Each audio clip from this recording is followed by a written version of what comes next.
hearing will begin. And when the public hearing begins, as you all can see, you've been muted for now, but when the public hearing begins, if you want to speak, there is a raise your hand feature in Zoom, or you can physically wave your hand and staff will know that you want to speak, and staff will unmute you and you'll be allowed to speak for 3 minutes. So we're going to receive public comment. There's no hurry. We plan on hearing everything everybody has to say. And there is a high likelihood with this much interest in this meeting that this meeting will carry over, be continued to our next meeting in 2 weeks. So we do want to make sure everyone is heard and that all questions are resolved.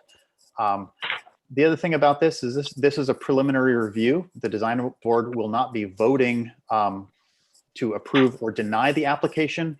The goal of this session regarding our one agenda item is to give some guidance and input from both the community and the design review board to our applicant. So that's why we're here. That's kind of how this is going to work. So if you just all hang tight for a minute, we'll get through some of our board business and then we'll get on to our preliminary review. So let us begin. Call to order. I believe we are all in attendance today. Is that correct? I'm here. Lars is here. Ron's here. Ron's here. Christine's here. Thank you, Christine. Gary.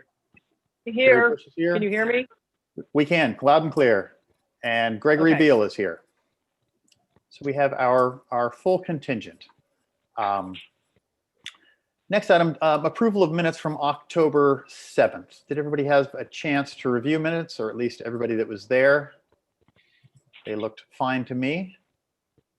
Anybody have any comments on minutes? Okay. Different format. Yes, I noticed that. Yeah. Any comments or revisions to the minutes? And if not, will somebody make a motion to approve?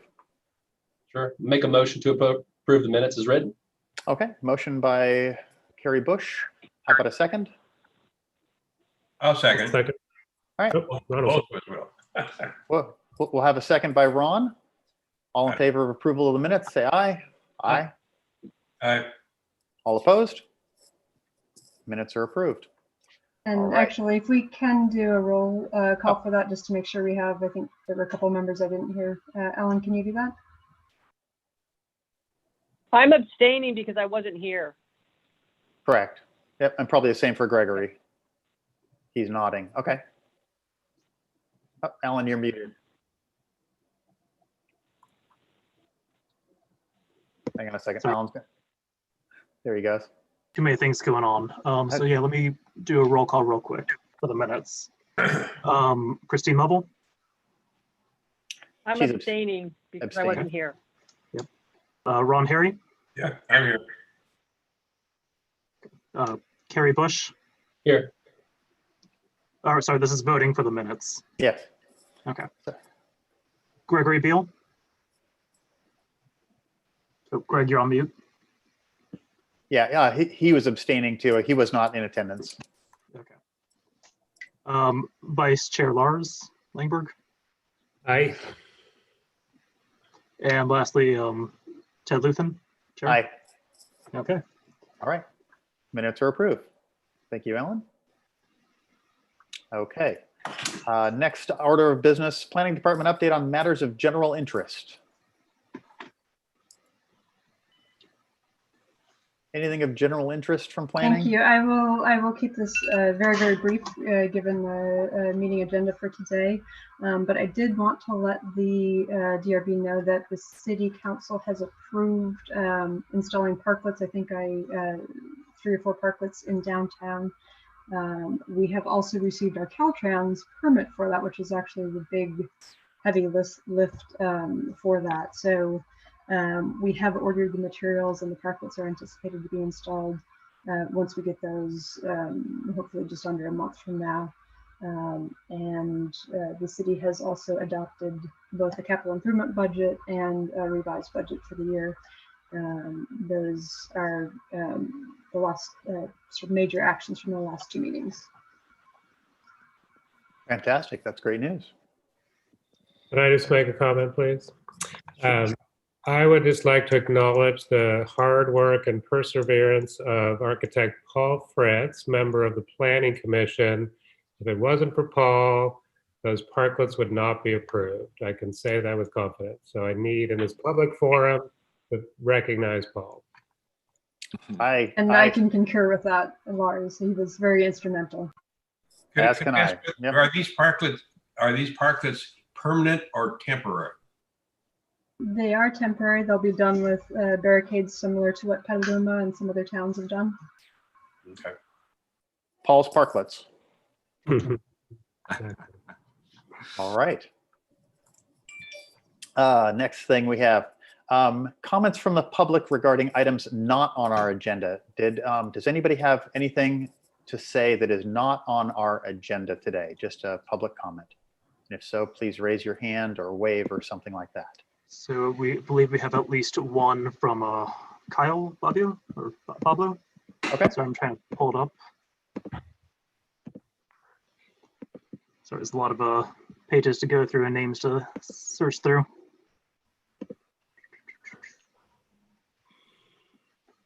Yeah, and I'll go ahead and unmute Kyle so he can start his public comment. And we All can right. have 3 minutes for public comment. Great.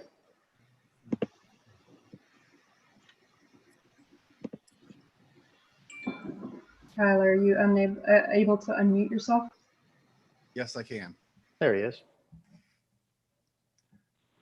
So I just wanted to let the public know that the city has approved is inviting interested citizens to volunteer and apply for 3 openings on this City of Sebastopol Design Review Board. So if you are interested in helping make the decisions and guiding the direction of our city in terms of the Design Review Board, I encourage you all to apply for these 3 positions. The application can be picked up from the City Planning Department at 7120 Bodega Avenue, and the application needs to be submitted no later than November 19th. Go ahead and look for more information about what the conditions are, what they're looking for, but I encourage interested members of the public, be an active participant and get on the Design Review Board. Great. Thank you for that, Kyle. I agree. Mhm. Design review. And, oh, sorry, one last quick thing. Sure. Restricting video content is infringing on my freedom of public speech, so I would encourage this group to stop restricting my video content on this Zoom.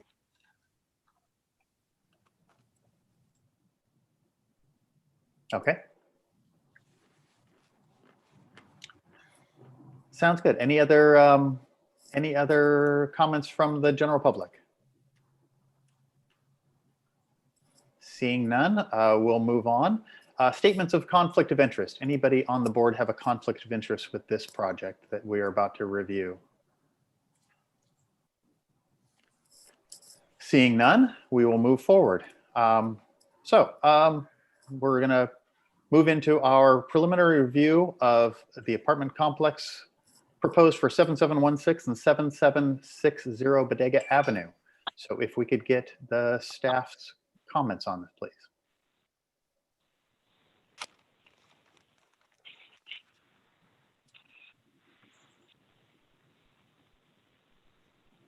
Oh, Carrie, you are muted.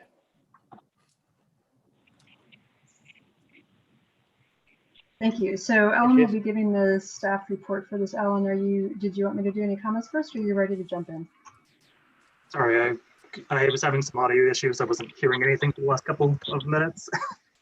But I'm in and I can give a presentation if we're ready for that. That'd be great. Thank you. All right.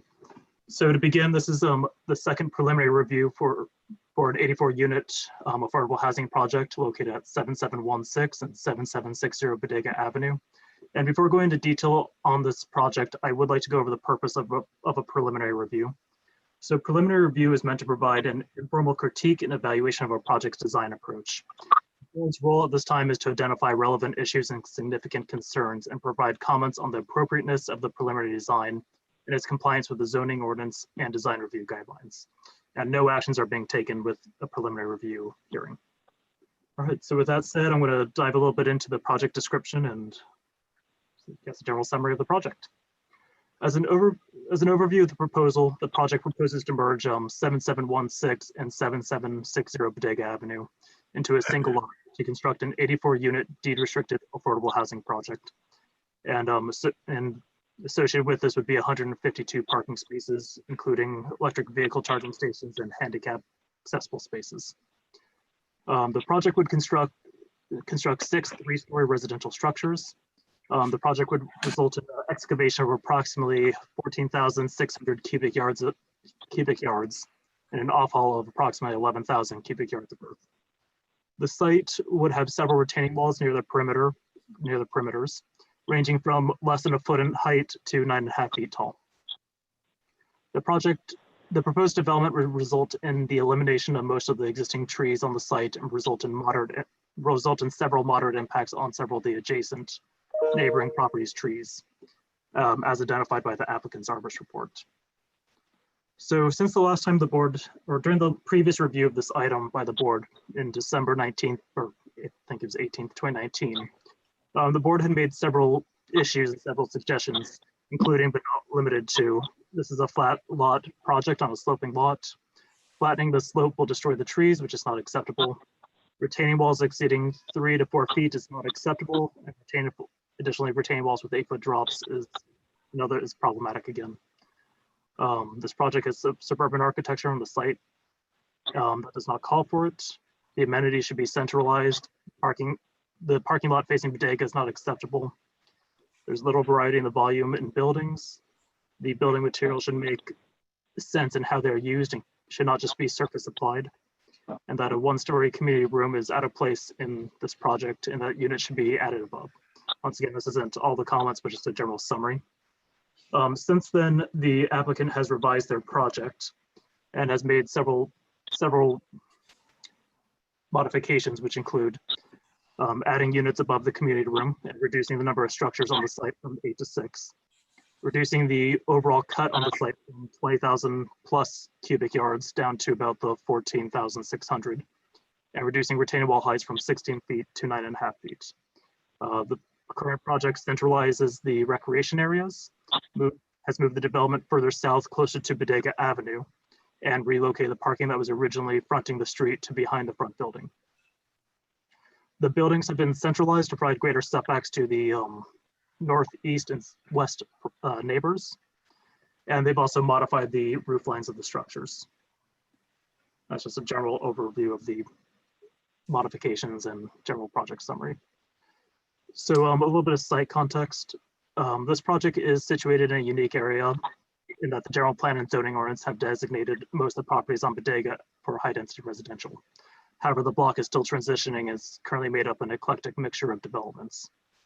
To the north and west of this project, there are single family homes, and there are also several higher density developments in the area, including the property directly east, which is a planned community with planned community development with a density of approximately 13 dwelling units an acre. And to the southwest, there's also Burbank Heights, which was developed with a density of about 15 units per dwelling acre. So a little bit for the zoning and general plan consistency. So this project is designated as a high density residential land use in the general plan. This does allow for a density ranging between 12.1 dwelling units an acre to 25 dwelling units an acre. The project that's currently proposed is at 23.4 dwelling units an acre, so it is consistent with the overall high density residential land use designation in that sense. Further dive in the general plan analysis would be completed upon a formal submittal. As for the zoning ordinance, the project is generally consistent with the zoning development standards, and that it is consistent with the height limits, the lot coverage, the primary building setbacks, usable open space, and the number of parking spaces provided. However, staff did identify several concerns with the parking configuration that I'll try to briefly make here. While analyzing this project for this staff report, staff noticed that the project is utilizing 2-foot overhangs into landscaped areas and sidewalks with a width greater than 6 feet. The Sebastopol Municipal Code does state that parking is not permitted on lawns or landscaped yard areas and is silent on vehicular overhangs into sidewalks. And for reference, the Barlow Crossing Townhomes project did not utilize a 2-foot overhang. It's not uncommon for cities to have this allowance in their ordinance, such as Santa Rosa, Rohnert Park, Windsor, and San Rafael. But those cities all have that allowance in their parking ordinance. And for some of those cities also have certain restrictions on what can and cannot be allowed, such as San Rafael and Rohnert Park do not allow the overhang for compact spaces, which is likely because those spaces are already shortened, and any additional shortening would result in protrusions into the drive aisle or difficulties with backing up. Another concern that staff identified with the parking for this current site plan is that the compact spaces are proposed as being 8 by 16 and have a backup distance of 24-foot backup distance, particularly located along the northwest corner of this property. The city standard is to require additional backup space for smaller parking spaces. For example, a 90-degree parking space or a 9 by 19 space that is required to have a 25-foot backup distance and a 7-foot for an 8.5-foot wide space, given that the less wide a parking spaces typically have less maneuverability and room to begin that turn. So with that, staff believes that the full standard backup distance should be provided, as the additional maneuverability is needed for these smaller spaces. So just some of the concerns that we noticed with the overall parking. So another item on this regarding the affordable housing ordinance. This project is proposing to provide 100% affordable housing, primarily targeting families with incomes ranging between the 30 to 60% of the area median income, which is defined as very low income or low income housing. The current proposal has shifted a little bit from what we reviewed back in December.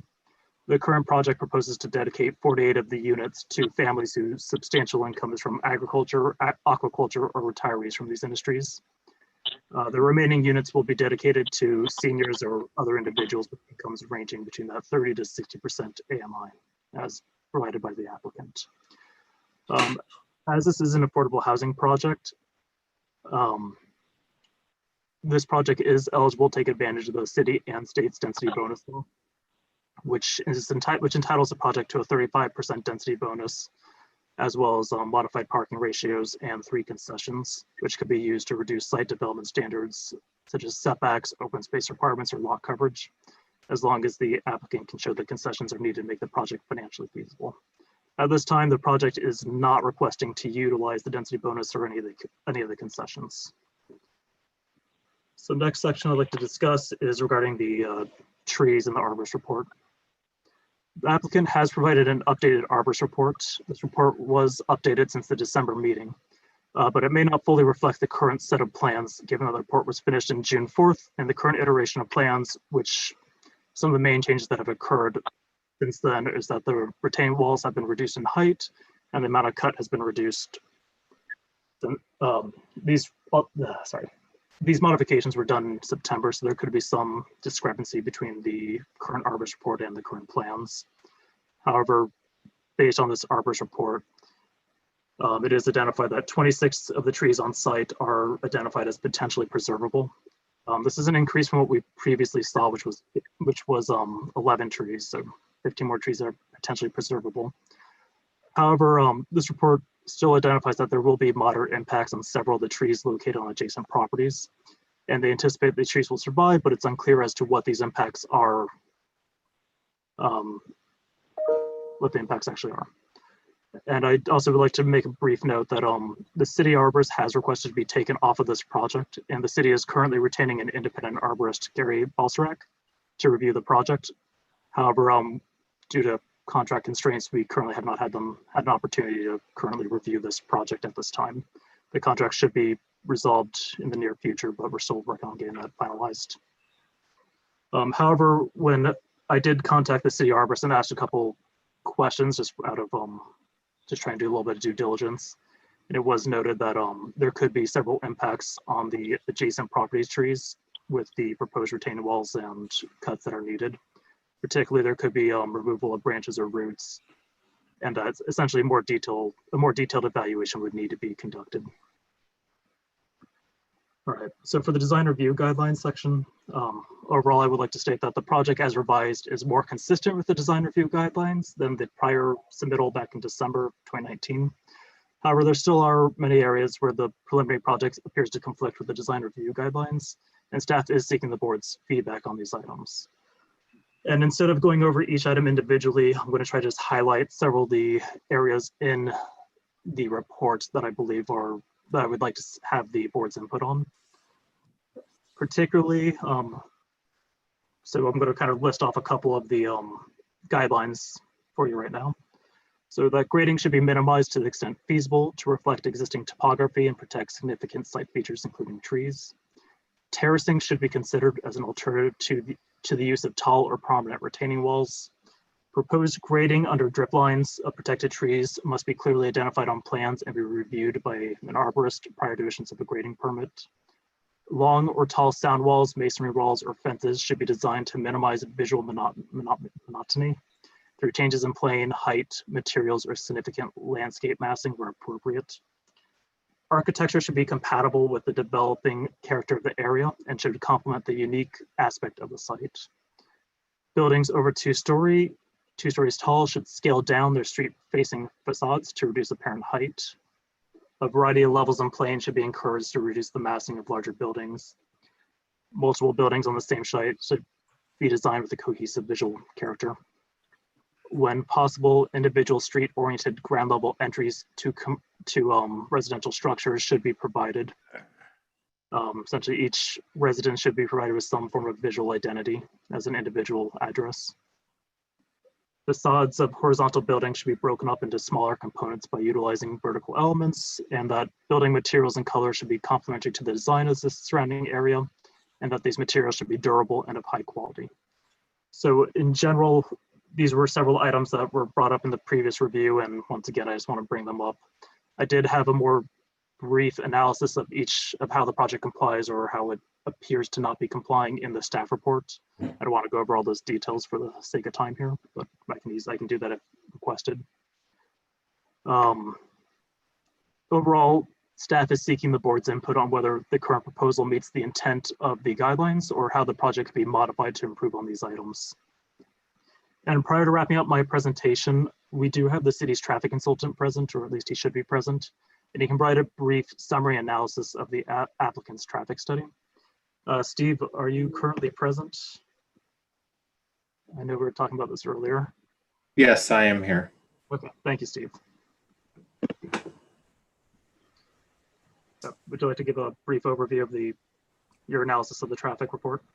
Okay, and thanks, Steve Weinberger, W-Trans.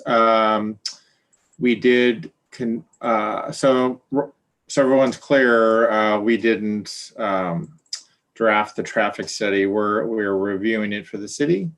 We did review the traffic study, which is by the firm TJ Cam. It was completed in May of this year. And I did provide comments through Alan to them on the traffic study in August. But I have not seen any responses to our comments to date.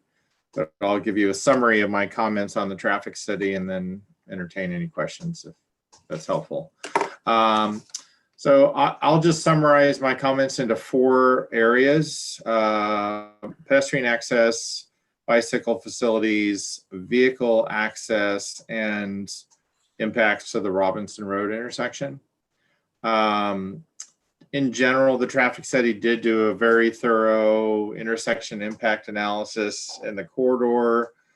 We did have a few comments on that and wanted, there was some differences between what was shown in the traffic study and what has been shown in other traffic studies more recently around the city. I did provide comments on that. I don't think that is the most critical issue though right now with issues from the traffic study. So pedestrian access, I did ask for a more thorough evaluation of pedestrian access, specifically the raised sidewalk along the frontage. There was no discussion of that, whether that is intended to be replaced, brought down to street level, Have had some discussions with Henry Mikas at the city about that, and we agreed that that was an issue that should be addressed by the project. Secondly, the intersection with Robinson Road, there is a continual flashing beacon at that crosswalk. For some work for the city that was completed last year, we did identify improvements to the pedestrian crossing. I provided that information in my comments to TJKM that they should consider recommending those improvements for pedestrian access. And essentially it would be a warning light similar to what you see at Bodega and High Street by the library. In terms of bicycle facilities, the city does have striping plans to incorporate bike lanes on Bodega at some point. That's been on the back burner because the city is trying to acquire funds to improve the deteriorating pavement first from Jewel to Pleasant Hill. So there are striping plans. Those were provided to TJKM, and we have asked that they confirm that their frontage improvements would allow sufficient width on Bodega to complete that striping plan and add those bike lanes. In terms of access, which in my mind is one of the larger traffic issues of the project, for those of you not aware, there are sort of two access scenarios. One is providing all the access via what is called their western access, which is east of the Nelson Gold Ridge intersection. So essentially it's sort of a mid-block situation access point.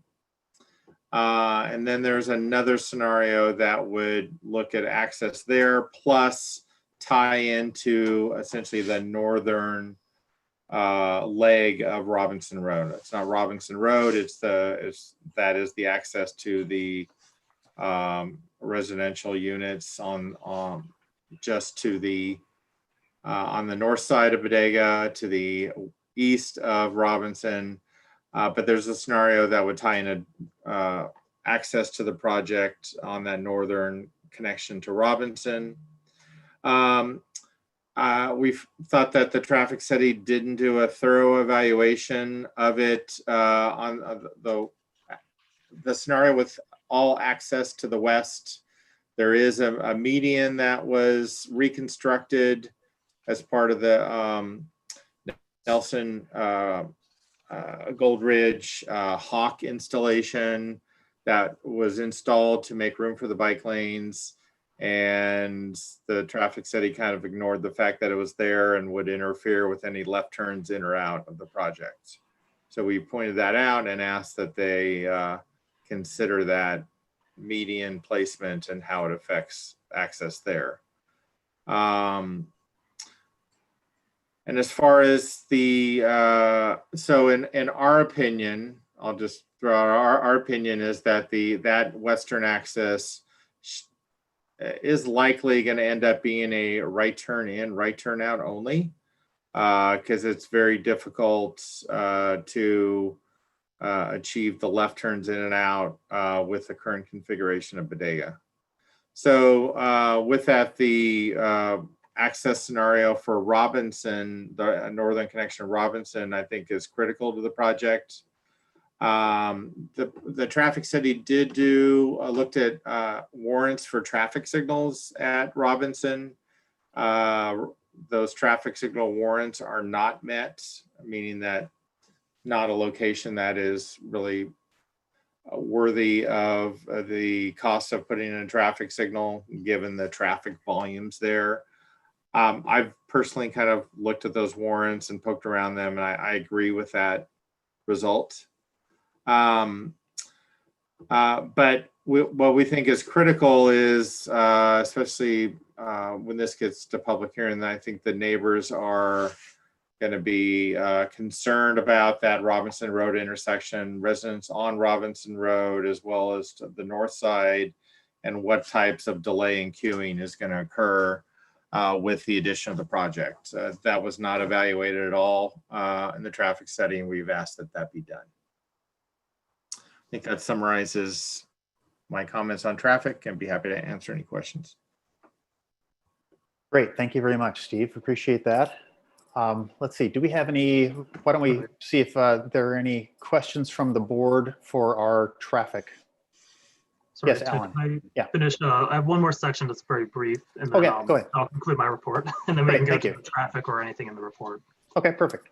So the last thing I want to touch on is environmental review. So upon a formal submittal of an application, the level of the California Environmental Quality Act (CEQA) review will be evaluated. If staff believes there are potential significant environmental impacts from the project, an initial study will be prepared to determine whether the project will have significant impacts on the environment. And the initial study will determine the type of EAR or mitigated negative declaration or environmental impact report that would be necessary, as well as identifying potential significant impacts, as well as mitigations that could assist in the project. So that would conclude my staff report. And if you have any questions of myself or of Steve or Carrie, we're all here to answer questions of staff. Sounds good. Thank you very much. And thank you for the excellent staff report. And I really appreciate bringing in the third-party review on the traffic study as well. It's nice to have a couple different people looking at this issue, because I know it's a very important issue for a lot of people in the city. So thank you for your work on that, and thank you to Steve for his input. Anybody from the board have questions for staff? Or for our I have questions. traffic I have questions for the traffic consultant. Okay, let's hear it. Okay. First of all, the traffic study delineates the peak traffic hours as 7 a.m. to 9 a.m. and 4 p.m. to 6 p.m. And I would state without a question that those are not actually the peak traffic hours. So what in Sebastopol? And so what I'm curious about is, were other times analyzed for their traffic impact, or was it just these time frames, 7 to 9 and 4 to 6 on the weekdays?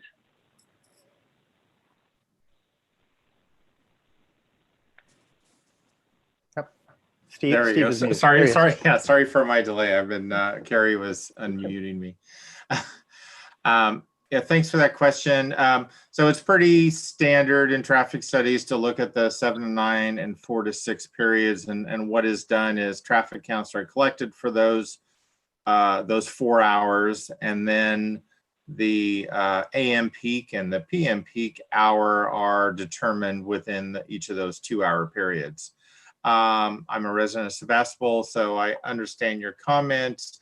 In my sort of in my experience with that comment, although they're, the noon hour, the school hour are, have volumes within a 15-minute period that can be at or exceed the level of during those AM and PM peaks. But all evaluation of traffic happens over an hour period. So when you're looking at that sort of peak school time, but then, but including a full hour around it, it is not the peak hour of the day for traffic in Sebastopol. It may have be the peak 15 minutes, but the way the city standards are, and the sort of the standard approach for traffic is you evaluate a peak hour condition. So that the traffic study did do counts from 7 to 9, 4 to 6, and then determine a peak hour within each of those times and evaluated it. So. All right. Okay, what about on the weekend? The weekend was discounted entirely. Yeah, the inclusion of weekends conditions is generally applied when a usage is more of a weekend generator. Like you'll see traffic studies for commercial uses look at a weekday PM peak and a Saturday midday peak. So in this case, given that it's residential, the highest traffic that the project is going to generate is going to be that weekday morning or evening period. But it actually is the project itself is going to have a low vehicle trip generation in the middle of the day, and not as high on weekends. So the focus in these traffic studies is to look and see when are the kind of top couple hours that the project is generating traffic, and that's the weekday AM and PM for residential uses. All Okay, right. thank you. I have another question. When we get into this table 1 level of service on sheet 13 of their report, it describes these different levels of service, A through F. And I was surprised to see that the transition from Jewel to Main Street was not awarded an F in their report. It says here, delay of more than 80 seconds. Vehicles may wait through more than one cycle to clear intersection. I would say that is often, very often, many cycles to clear intersection going east from Jewel through Main Street. I was wondering what your thoughts were on that. I think they awarded it a C, which is delay of 25 to 30 seconds. Yeah, when you look at the intersection, many pass through, but yeah, many still pass through without stopping. That surprised me. Okay, so yeah, you're reading from the description of each of the levels of service, and I don't disagree with you that the level of delay in that eastbound direction in the morning is more than what you see in that. But keep in mind, that's an average delay over an hour for every car that enters the intersection. So you can have certain approaches, in this case, southbound South Main Street generally gets more green time in the morning than does eastbound Bodega. So it is operating actually at a better delay than the average, where Bodega has a worse delay than the average. And the way the standards are written is the average delay for the whole intersection.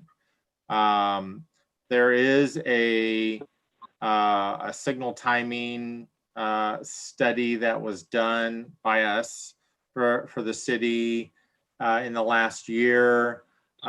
We've made recommendations for revising the signal timing that will more provide some equity, because Caltrans is, since Bodega is not a state highway, but South Main Street is, and the east leg of that intersection is, Caltrans is always going to favor their facility over a local facility.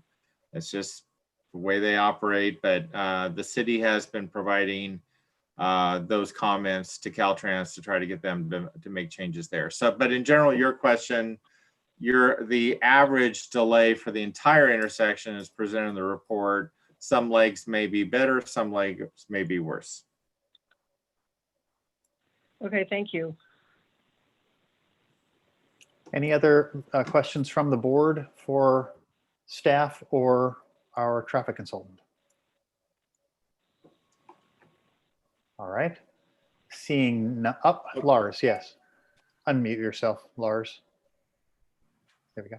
I was just wondering if the planners could explain a couple things or give a background in general how Sebastopol rates and how much affordable housing we have. And then also if you could explain the density bonus concept. So Off the top of my head, I don't have an answer for the affordable housing or how much we have it in the city. Carrie, do you have any insight on that one by chance? I can provide a little bit of insight. We have, and actually while redevelopment was going on, the city did develop quite a number of affordable apartment locations and homeowner locations. Some of the more significant ones in town, one is Burbank Housing up at 699. It's called Gravenstein Apartments North, I believe, 699 Gravenstein North. That's a Burbank Housing, and they actually just renewed their deed restrictions on that. It was never a concern that they were not going to be renewed as affordable, but they have finalized that. There's Hollyhock Homes down on South Gravenstein, portions of the Burbank Heights, senior housing near this site. And there's some Habitat for Humanity homes. And actually, I just heard that Habitat was donated some land in the city and hopefully going to be doing another project here. We also have the Park Village, which the city owns on the east side of town. That's the mobile home park that the city took over a few years ago and operates as affordable housing. We're in the process of renovating 2 defunct units that have not been habitable for years into 2 apartments, and added 2 additional RV pads for to accommodate some folks who are out on RVs on the streets. Additionally, we do have a scattering of units through inclusionary housing. So when a larger development is done, a portion of the units that they build are required to be deed restricted. Some of those expire over time, but we do still have a number of those throughout the town. So that's kind of an inventory in terms of our targets for this housing cycle, the RHNA housing cycle, if anyone's familiar with that. And that's a whole nother discussion, so I won't get into that. We are doing well on our moderate and some of our low income, but those are not with deed restricted units. They're often with ADUs and other infill development.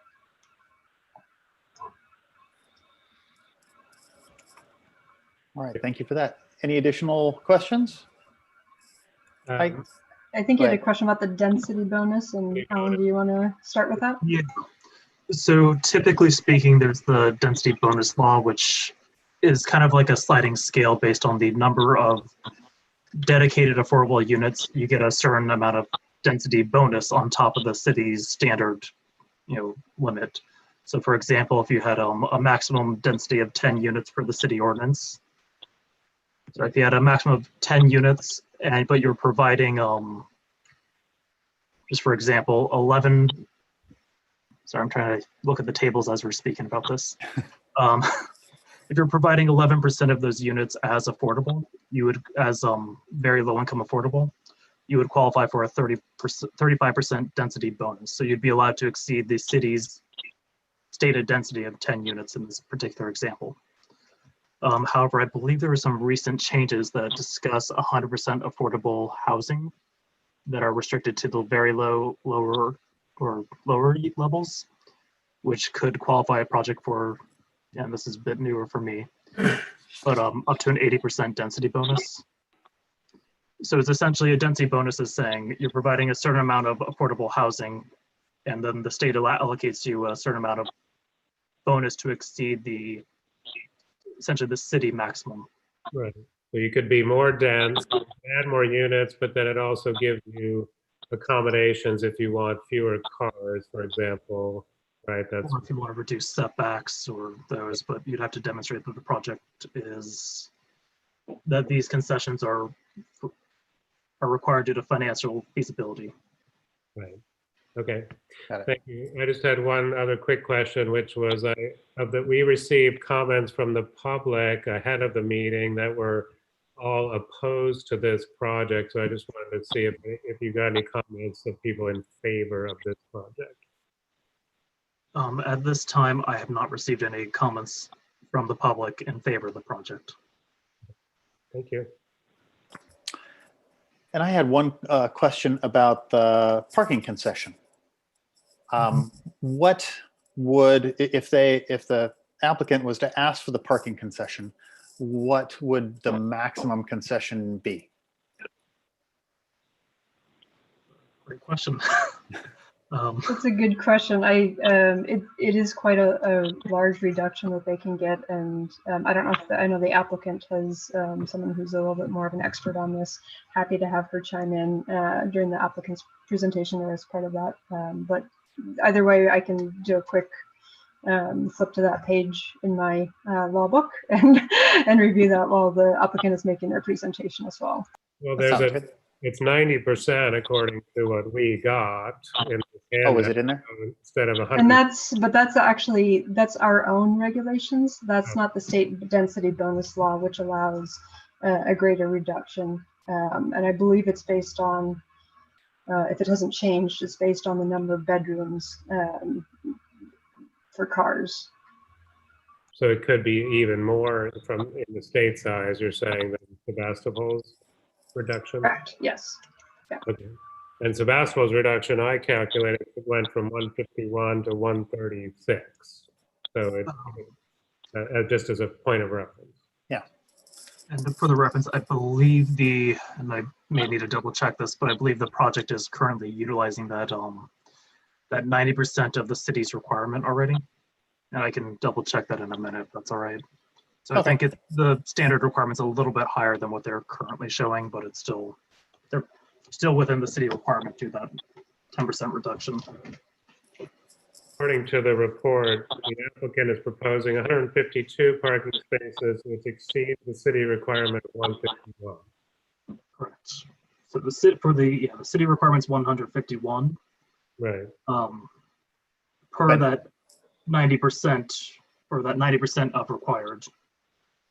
Got it. So the 151 is the 90% of the. Exactly.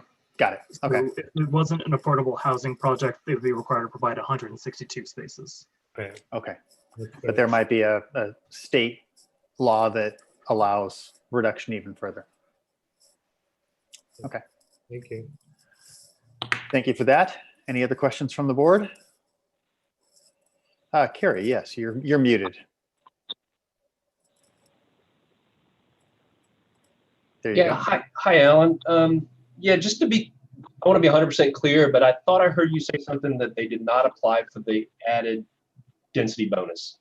That is correct. Okay. So they're slightly below the maximum density for these two lots. I believe they're about 3 or 5 units less than what the maximum is.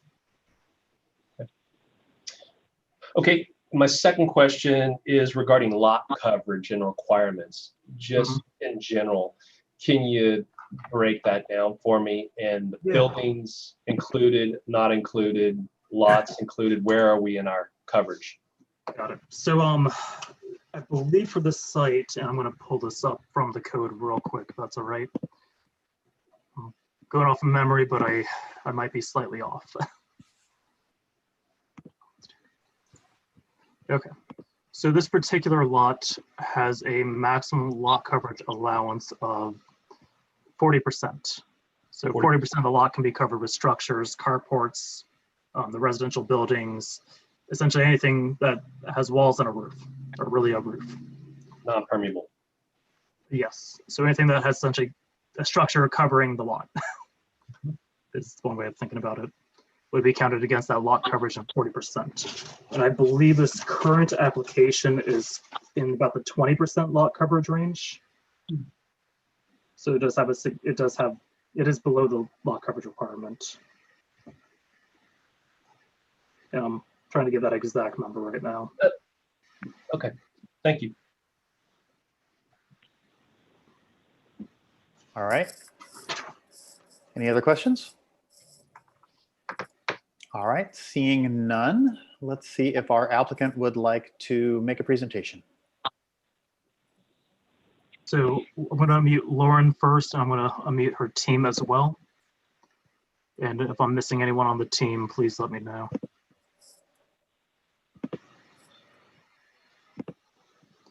I'm going to, good afternoon, everyone. I'm going to share my screen. Did you already enable that, Alan? Sorry, let me do that now for you. And also, I'm not seeing, I think Greg was your architect. I Doug? seem to miss Doug. I believe I'm missing him. I have him. That's fine. Okay, thank you. Sorry, there's a lot of participants here. It's hard to find people. Okay, Lauren, you Alan, should be in able an to. abundance of caution, could we also please ask that Dennis Dalby, our civil engineer, be unmuted? Thank you. Yeah. I think Dennis is just a first name right now. So I'm going to mute you and hope it's the right person.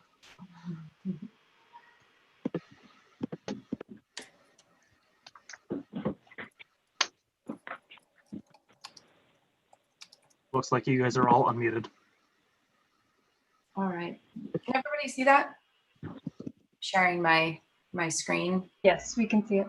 Okay, great. Just this. All right. Good afternoon, everyone. My name is Lauren Alexander, and I'm the project manager on this development for TPC, the Pacific Companies.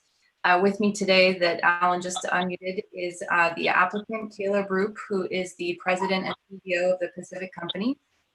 Tina Wallace, our land use attorney, Ken Koss of TK Development, and Doug Gibson of DG Group Architecture. Also Dennis Dalby, who is our civil engineer. They'll be available for questions if the board has any questions during the presentation or following. Just to give you a little bit of background on the Pacific Companies, Mr. Roop founded the Pacific Companies over 20 years ago and has since produced 200 projects with over 15,000 units in affordable and market rate housing across the Western US, which includes Alaska and Hawaii. A majority of the work, though, has been in California. The Pacific Companies is a vertically integrated firm with development, architecture, construction, and modular production in-house with a rough value of $4 billion. TPC develops housing for very low to moderate income families and seniors, as well as some supportive housing and charter schools in different types of areas, urban, suburban, rural, and the developments range in size from 12 to over 500 units. This is just a few photos of some of the past work that the Pacific Companies has done.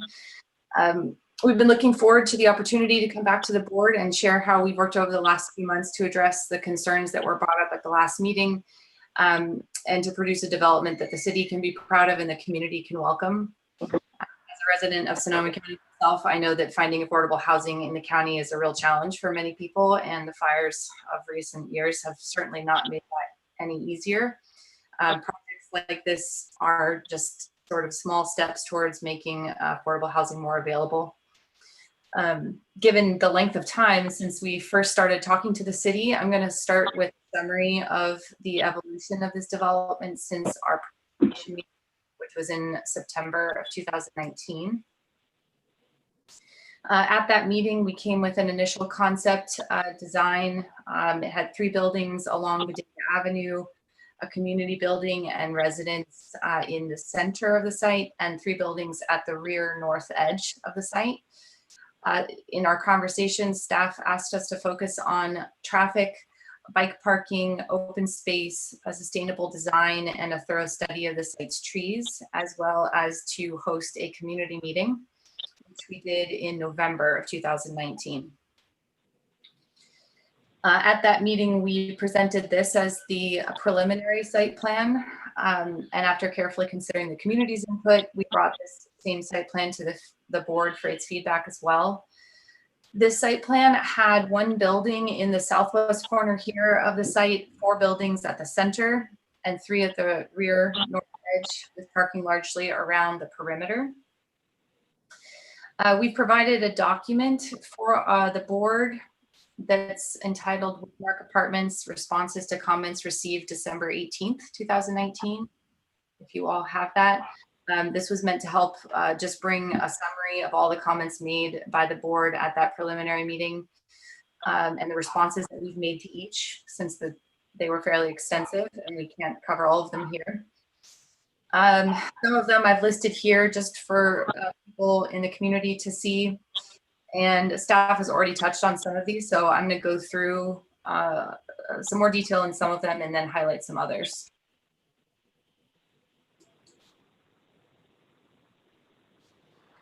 This is the current site plan here that we've submitted for this preliminary application for review. You'll see that as the design guidelines encourage, the resident and community buildings and spaces have all been brought to the center of the site to limit imposition onto neighboring views. Parking was relocated to the sides and back of the site, so there is no longer parking facing Bodega Avenue. You can see here that we put two stepped buildings that run along Bodega Avenue frontage, and you can see that in this rendering here. We've also stepped buildings throughout the site to retain some of the natural topography and reduce the amount of grading, as was noted in the staff report. As a result, this is one of the concerns that had been brought up. The total amount of offal was reduced from approximately 19,000 to 11,000 cubic yards. As I go through some of the details here, I'm putting up some of the renderings just so that people can get a sense of what this looks like. Here.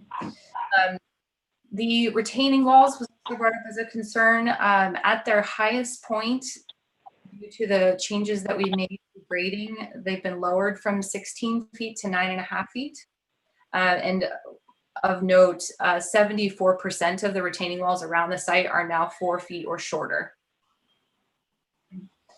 We've consulted with structural and geotechnical engineers to design retaining walls that do not require any tiebacks. That was also brought up as a concern in regards to trees and their root systems.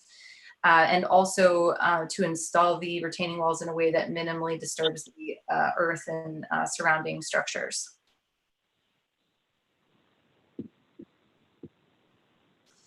You can see here on this landscape plan that the retaining walls now weave around the drip lines of neighboring trees and those that are being protected on site. This proposal reduces the number of trees being removed from 65 in total to 50 in total. And we are also proposing to plant 4 new native species trees on site. We are following the recommendations of the arborist who prepared our study of the trees. His overall general recommendation was to not encroach into the drip lines that are being protected by more than 30%, which includes all of the neighboring trees as well. W-Trans spoke, which was great. We did commission a traffic study, as he mentioned, that determined that there would be no significant impacts to traffic. We did receive the comments from W-Trans in September and will be responding to those formally with our application. We understand that the city has traffic challenges due to tourism and through trips. I live here, so I'm a frequent visitor to Sebastopol and see that myself. Just to give a little bit of background, the studies that we've commissioned, and this is a standard practice as I understand it, are done in the context of existing traffic conditions of the residential area that surrounds the site. And the conclusion was that the number of trips added by the development was not significant in comparison to the existing traffic volume. There were additional concerns about queuing in the driveway with that's shared with the townhomes to the east of this development site. We've addressed those by adding a right in and right out driveway to the west, which W-Trans did speak about a bit. And then we've also made improvements to the easterly driveway, which you can see here a bit of, that were recommendations made by the city's engineers. In regards to the tenants of the development, there were some questions raised at the last meeting about what farm workers means, what farm worker housing means. Alan already addressed that a bit. Just to put some numbers to it, the first 48 units of the proposed development would be for farm workers and their families, and the remaining 36 units would be for any qualified families with incomes between 30 to 60% of the area median income. This mix of units is consistent with the general plan policy D1, which reads, the city will promote the development of new housing units affordable to extremely low, very low, low, and moderate income households, and housing units that are affordable to and appropriate for special needs households, including seniors, disabled persons, developmentally disabled persons, farm workers, large families, and homeless. I'm now going to turn things over to Doug Gibson, who is our architect of record. He's going to walk through the different site iterations that were considered that led to this final site design. Right. Thank you, Lauren. I understand I have just a couple minutes, so I'll try to make it as expeditious as possible. I have a note here that says host disabled participants screen sharing. There's a way. All right, Doug, I'll give you ability.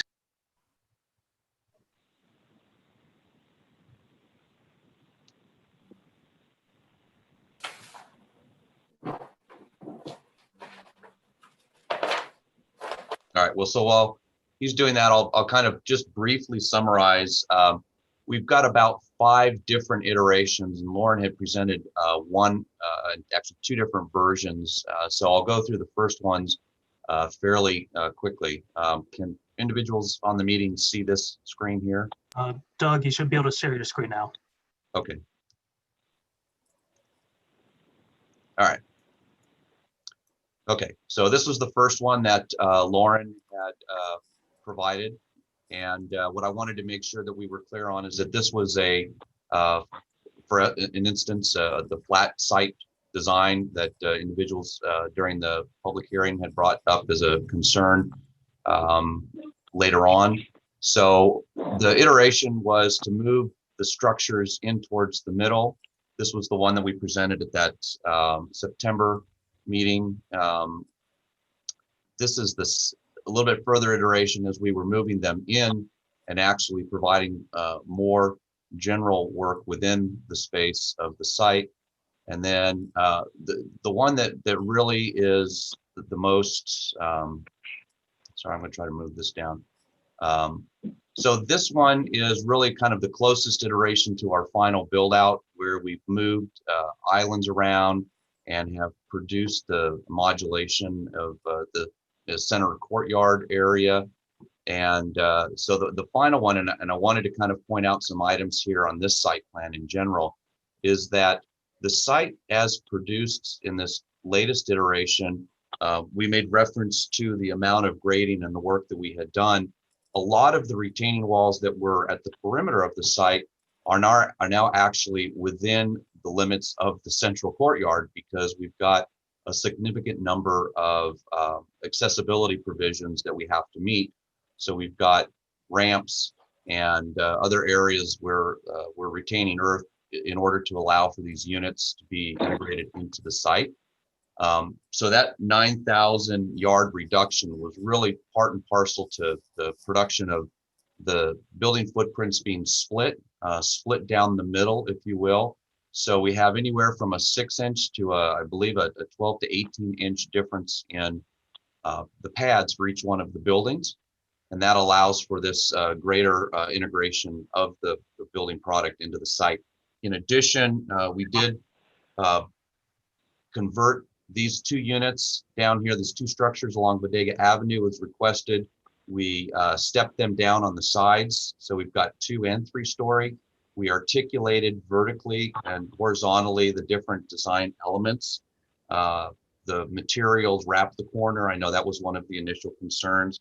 And then one of the main questions about the compatibility, we believe that the development and the architecture is compatible because it has features and elements that are nearby, if you will, gables, porches, shiplap siding, some brick, and the overall look, I think, is very consistent with that area of Sebastopol, that westernmost portion. And then finally, I'd just like to address real quick the question about the overhangs and the vehicle overhangs and the ADA parking. The 6-foot sidewalks have a 6-inch curb adjacent to them. So we will meet ADA provisions for full circulation with the 2-foot overhang. And the area here on the right side at the compact stalls, we've done similar designs with 2-foot overhangs, and we've not run into significant issues or considerations. We use a low growth shrub at that area or groundscape. So at this point, we're not concerned that that would not be a feasible use of that area. And I apologize if I've ran long. I will turn it back over to Lauren. A lot to cover.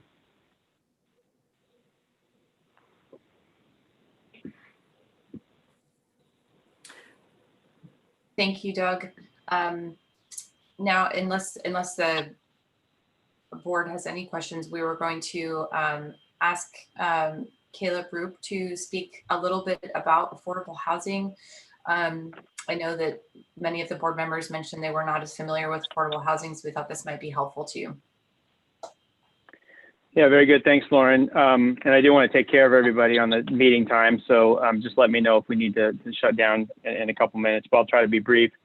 I did want to just point out, though, that some of the grading redesign that we've done, all the effort that's been put into the redesign, the multiple iterations, was all done in the context of trying to reduce the amount of grading and allow the project to fit into the site as good as possible. It's a difficult site. It's a hilly site. It's a relatively large project, so lots of challenges. And but that was the focus of why we did those various iterations, was to reduce retaining walls and minimize the grading to the greatest extent possible. We kind of found our point where we can't do much more. But anyways, I just want to say, the project is really designed, 84 units of affordable housing, really meant to be a very broad serving spectrum of the workforce in Sebastopol and the surrounding community.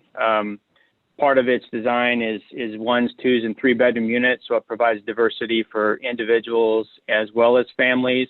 It's meant to serve farm workers as well as teachers, as well as others in the industry locally that have housing needs that have been priced out of the community. And our job really, when we deliver affordable housing, is to try to serve as broad of a spectrum as possible. Think of the wineries in the area and just the different workers there that might serve you, having no place to afford to live close to where they work. So that's part of the issue. Just to give you a quick idea, rents in the property would range between $760 per unit on up to about $1,700 per unit, just to give you a feel. And the incomes that would be served, this is just kind of a broad range. It just sort of varies by household size, but kind of up to $48,000 for a single person, maybe on up to $70,000 or $80,000 for a family of 4, as an example. And those move every year as new data comes out. But in the end, really the project is meant to be something that is a community asset, and we're long-term owners of these properties. We stay with them long-term, and all the properties we have, about 15,000 units now, we've owned them for extended periods of time, and that's just part of our program. So we have our whole team of asset managers and folks that care about the properties and take care of them. So I'm just going to stop there. I would just add that we really have tried in a number of ways to live within your code without trying to do a bunch of exceptions and use density bonus law. If I calculate correctly, we could do up to at least 120 units on this site and on above, maybe even up to 160 units under new state law. But we've really tried to stay within what the current code allows. And that's what we're going to continue to try to do. And part of why we need 84 units is because we're already down at the bottom of the scale, and there's economy of scale issues. There's land costs that we have to pay for. There's a very difficult grading operation that has to be paid for, and there's a certain efficiency of operation that we need to maintain. So I'll stop there and just say I'm available for any questions. And thank you guys very much for taking the time to help us with this.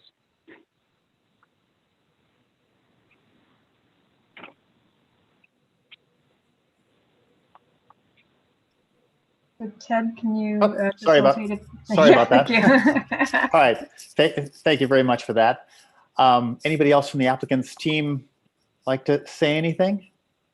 All right. Then how about questions from board members for our applicant? About public comment. Any board members have questions? Yeah, I do. All right, Yes, go- I have questions, but when does public comment come in? That's Um, after our question? Public comment will come in after our questions. Okay, Yeah, so go ahead, Christine. okay. These were not things that were mentioned just now, but they're part of the application, so I wanted to ask. So first of all, regarding the parking spaces, we have 151 parking spaces, but a certain number are designated, of that number are designated for ADA, and a certain other number are designated for electric car charges. So are these numbers reduced from that 151 spaces? Because those for sure the ADA cannot be used unless somebody has a placard. I'm not sure about the electric car charging. If you're not charging an electric car, can you park there? So I can maybe address those questions in terms of what our code requires. Our code for electric vehicles, yes, I believe if there isn't anyone with an electric car, they're not restricted from allowing, assigning that parking space to some other, to a resident with a regular car. For ADA, that is inclusive in our code in the 152 spaces that are required. And Caleb, maybe you can talk to the likelihood that those spaces would be needed with the ADA units. Yeah, we find that our ADA spaces are consistently used, and we do not make them available in the event that there isn't a resident that it qualifies with a placard, like I think Carrie specified. So, but generally speaking, we have about 5% of the units that would be handicap compliant or accessibility serving, 2% with sensory impairment opportunities. So there's, that's the mix. Depending on financing sources, sometimes we do even more, but that's kind of the minimum. And those spaces do tend to get used by folks that need them. Okay, so but that didn't answer my question. So the 151 spaces is the numbers include the ADA spaces. Yes, I'm That sorry if I wasn't 151 clear on that. Yes. Okay, and then the electric car charging spaces, you're saying that anybody can park there? So that I can answer that, Carrie, if you want. Take that. Yeah. So basically, with first you look at who has electric vehicles, and those spaces are reserved on a priority basis. I'm kind of getting into the management of the property now, but that's okay. If you have an electric vehicle, you have a priority parking space effectively to use that. We have not seen a heavy ownership level of electric vehicles for lower income residents thus far, but I think as vehicles become more affordable, you'll start to see that trend emerge. We're doing electric vehicles all over our properties now because that's code, but the usage rate is very low, and so we haven't found much occasion to have to restrict those to folks that just have electric cars because we can use the parking. So basically what you're saying is unless a person signs up and says, I have an electric vehicle, so let's just say you have one person that signs up for that. And in this project, you have 23 spaces, which is the 15% of the 152. Then those other 22 spaces are just made known to be available for parking? That's correct. Yes. Yeah, you got it. Yeah, they're not going to be restricted and sit there unused if no one's going to use them. So we definitely, when someone comes forward, has an electric vehicle, has a guest with an electric vehicle, the management company knows to give them a permission placard basically to use that, and then that space is reserved for them. But like I said, at this point, it's pretty rare that happens, but it does happen. Okay, so in terms of the parking, if let's just say that anybody could use all the ADA and anybody could use all the electric vehicles, which is not the case. We end up with 1.8 vehicles per unit. Just doing the math. And that seems like you're going to need a lot more parking than that. I mean, you're going to, in the real world. So what is your idea for the parking? Because there's no street parking in this location. I mean, did you have a plan for that? We have run into situations, state density bonus law and other laws actually are even more favorable for reduced parking to really exacerbate the problem you might be referring to. I think if we did the calculation correctly, if we use state density bonus law, we could do 96 parking spaces on this site versus what we're proposing. Again, just because we can do something doesn't mean we're going to do something. We want to try to make a project that works and is operationally efficient and is not a problem for the neighborhood. But in cases where we do have reduced parking, which I wouldn't call this one of those cases because we are almost 2-to-1 parking ratio here. But in those cases where we do, we actually go through the process of limiting the vehicles that any one resident can have on the site. And for example, a 1-bedroom, we might say that's one car per unit. For a 2-bedroom, we might say that's no more than 1 car per unit. For a 3-bedroom, we might give them 2 cars per unit. And we balance that out when we do run into parking issues. It has happened over the years, but that's where management comes in and it becomes key to limit the parking on site and basically specify in the lease that you only can have 1 car and live here. And if they have a separate car, they've got to be in a public parking lot or something like that. Okay, interesting. Thank you. Yeah, sure. Any other questions, Christine? I have one. I'm looking here. I've got one more question. Okay. I wasn't able to designate the location and the sizes of the bioswale. Is that on the civil plan? It says we're using bioswales to deal with the runoff.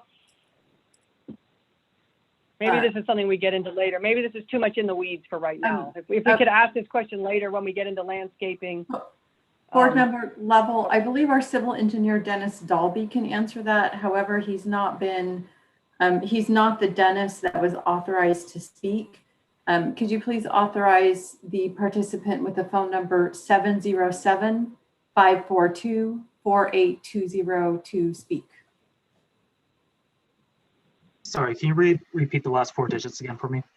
Sure. It's 4820. 4820? Yes. Mr. Alan, Dahlman, I got it.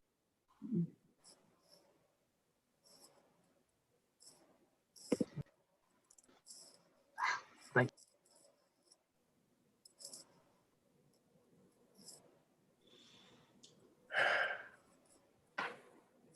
Dennis, are you there? You've been unmuted by me. Who? Dennis, the civil engineer. Oh, okay. he's still showing as muted on my screen. I think I just clicked his unmute button. But I think it's just a notice to let him know to unmute himself. Well, maybe we could carry on with the questions from the board members while I'll call Mr. Dalby behind the scenes and see if we can get him. Tina, I think live. that sounds good. That sounds good. Ron, you had a question or two.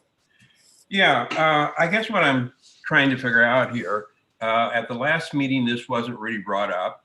And what I'm concerned about, or would more like to know more about, is the state funding of this project. When the project is done, who manages the apartment? There is supposedly one manager. Who does he work for?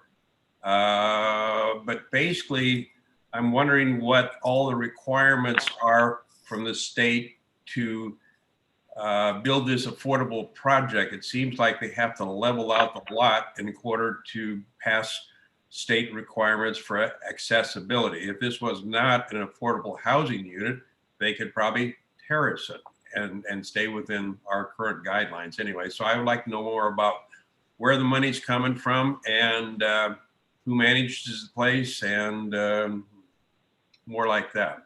I want more information on that. And I would just note, Caleb, feel free to answer this, but I would just note that this cannot be a consideration in terms of project direction, just to note in terms of state housing law. You mean? Gotcha. Yeah, no problem. No. You mean I can't hear, you can't talk about that? Is that what you mean? You can talk about it, but it can't be a factor in any decision making. Why not? Well, I think it's because we're a design review board, so we're really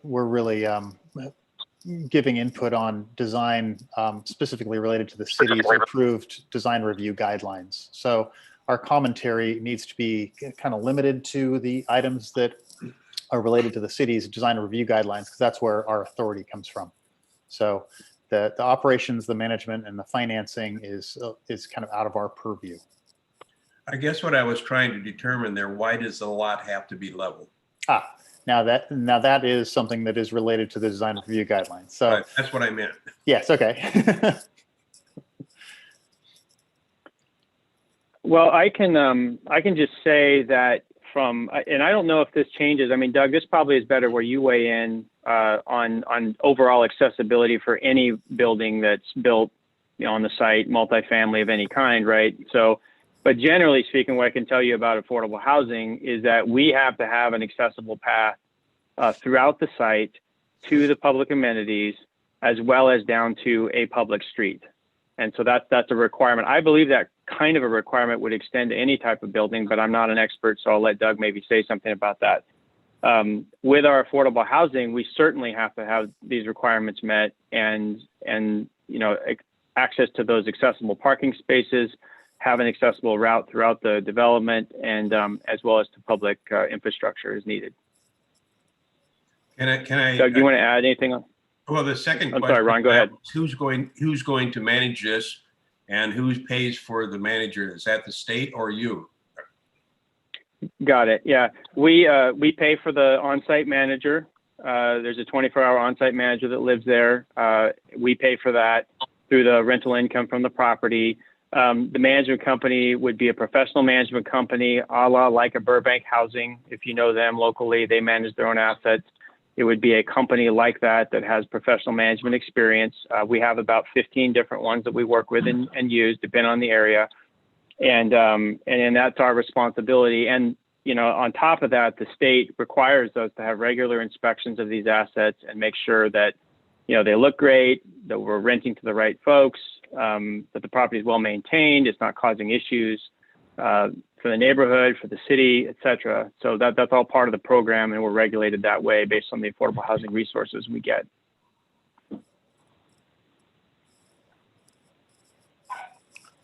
All right. Do you have other questions, Doug, Ron? Oh, go ahead. Oh, Doug.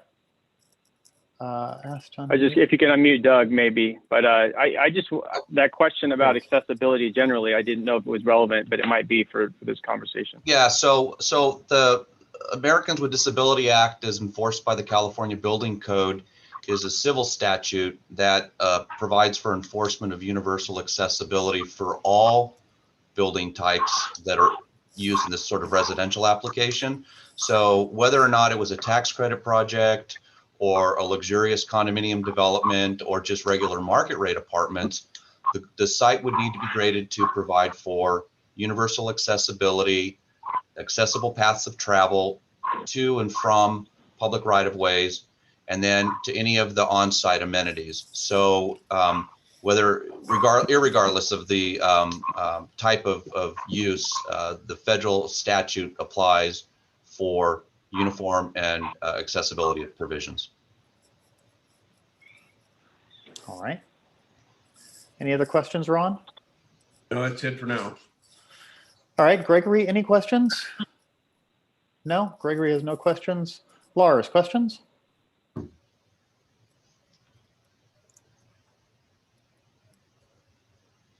Lars, you're muted.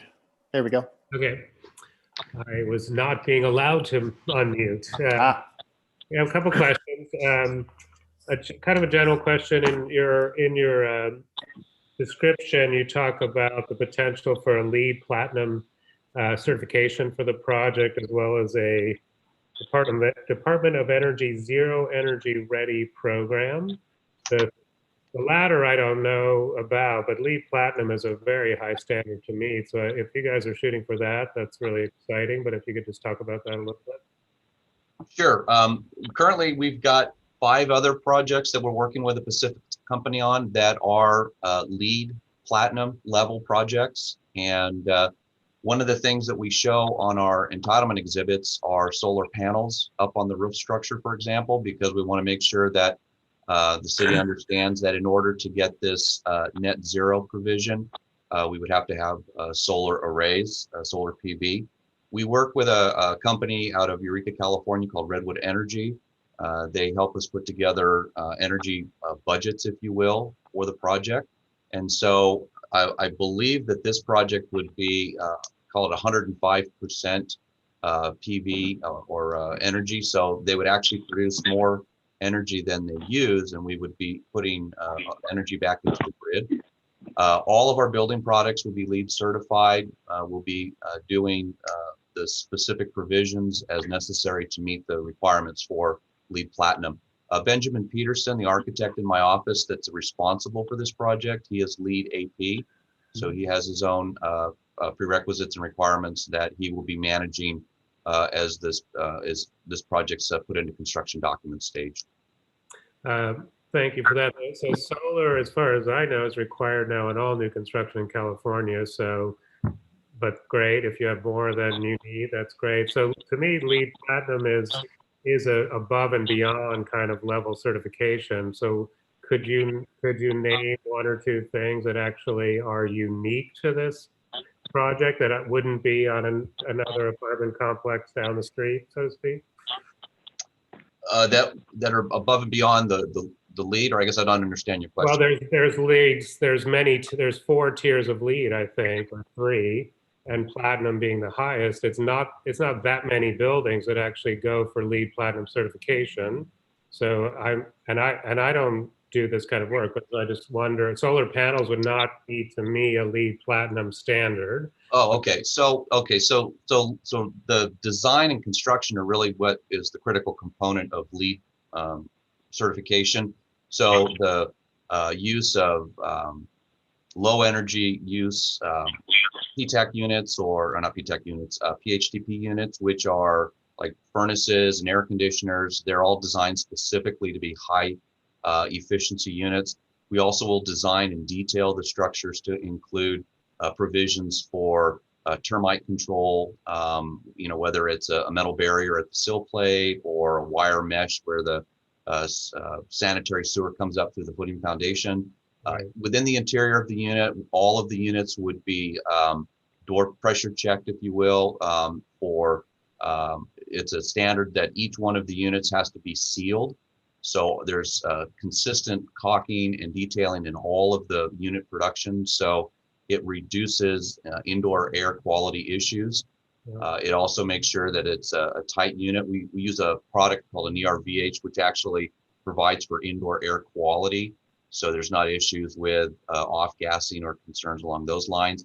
And our design and engineering firm that we do work with consistently, they've partnered with us on 10 separate LEED projects. Not all of them platinum, but they have the capabilities to manage all of the design components for electrical, lighting, as well as mechanical systems.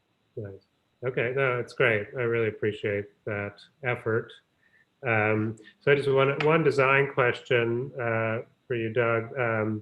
So I appreciate that you guys have listened to a lot of our comments, and for site strategy, turning the buildings so that the on Bodega Avenue, your building is parallel to the street.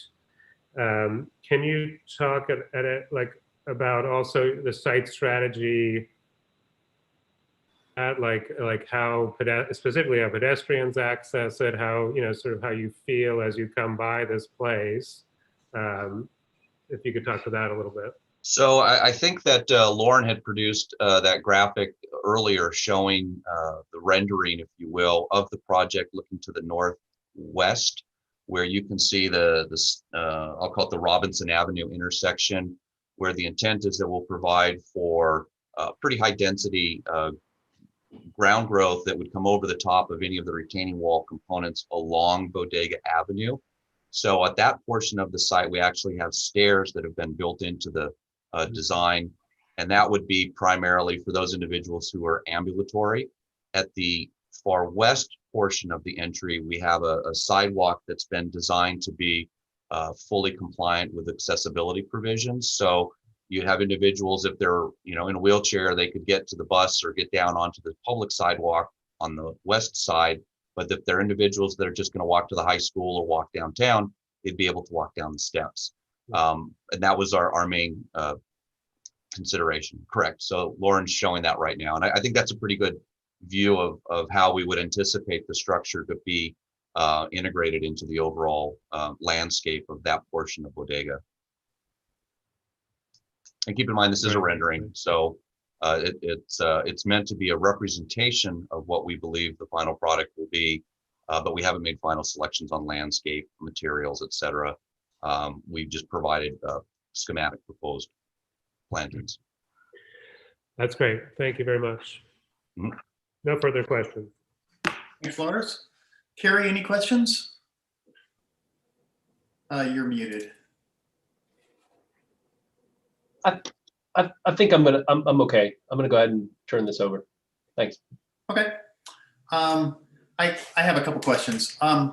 Could you give us a walk around and talk about the retaining walls around the perimeter? Because I noticed that a large percentage of the perimeter has retaining walls that are you have to dig a little bit to understand them. So could I get a little tour of what's happening around the site?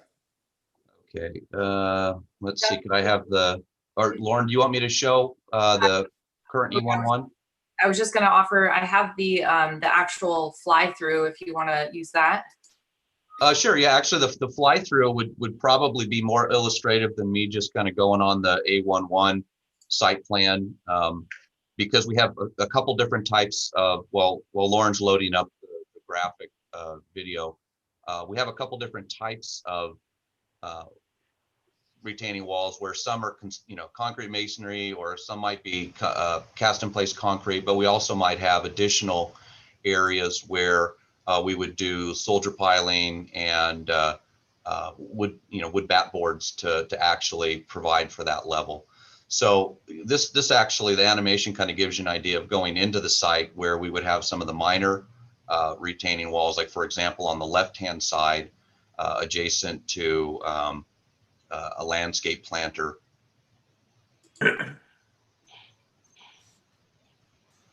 I think the most significant component of retaining walls would be along that northernmost portion, as we've kind of snaked them around, if you will, to provide a radius to really reflect the drip lines.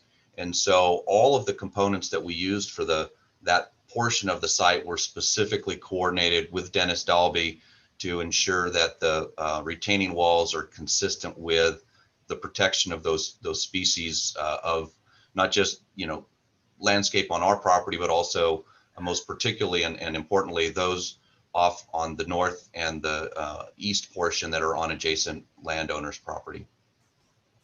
Gotcha. Now in this view right here, that looks like a 10-foot wall, but on the plans that says that that's like a 4.5-foot wall. And I'm curious as to what the difference is. Bear with me here. Yeah, and I even counted treads going down. It looks like it's somewhere between a 9 and 10-foot wall. So I'm looking at the civil drawing C as in Charlie 1 that was submitted, and it is at that hard corner, if you will, where it turns 90 degrees. He's calling that as a retaining wall 157.54, 150.298. So it appears to be about a 6-foot retaining wall at that point, based on the civil plans. Okay, so the rendering is showing it enlarged. A little, yeah, definitely a little bit more. I mean, from my perspective, what will be built is what we're proposing on that Charlie 1 C1 civil plan that Dennis Dalby produced, and that has at the bottom of it, it has a keynote with a listing of all of the retaining walls on the project. So I would recommend that the board review that exhibit as the control document. Correct. Okay, so that document rules. Yes, that's signed and stamped by a licensed civil engineer in the state of California. Okay. Let's see. The off-haul, I've seen it listed as 11,000 cubic yards, and I've seen it listed as 14,600 cubic yards. 14,600 is the cut. And because we're going to be doing some fill, the net off-haul is 11,000. Okay. Now that to me, that's, you know, if you have one of those big giant dirt trucks that carries 26 yards, that's like 500 some of those dirt trucks to move that dirt. And okay, even 11,000 is 500 trucks. So why so much dirt moving? I mean, I get the ADA access, but that seems like a lot. You know, if I take the size of if I take a 1 block of our downtown, that much dirt would fill that about 15 feet tall. It seems like a lot of dirt to move. And I guess I'm wondering why. It's that you've purchased a hillside lot. I get that. Anyway, why? I guess is my question. Chair Luthen, if I could leap in there, this is Tina Sure. Wallace, and then I'll speak briefly and then ask Mr. Roop to chime in. Okay. Under your design review guidelines, which remember are precisely that, guidelines. In fact, at the beginning, they say that they're not intended to be strict standards. And what the guideline requires is that the balancing of cut and fill is encouraged when it does not result in further adverse effects, et cetera. And so what you heard from the architect is that this project went through multiple designs, each time reducing the grading on site. And what you heard from Mr. Roop is that you need a certain number of units in order for this project to be cost effective.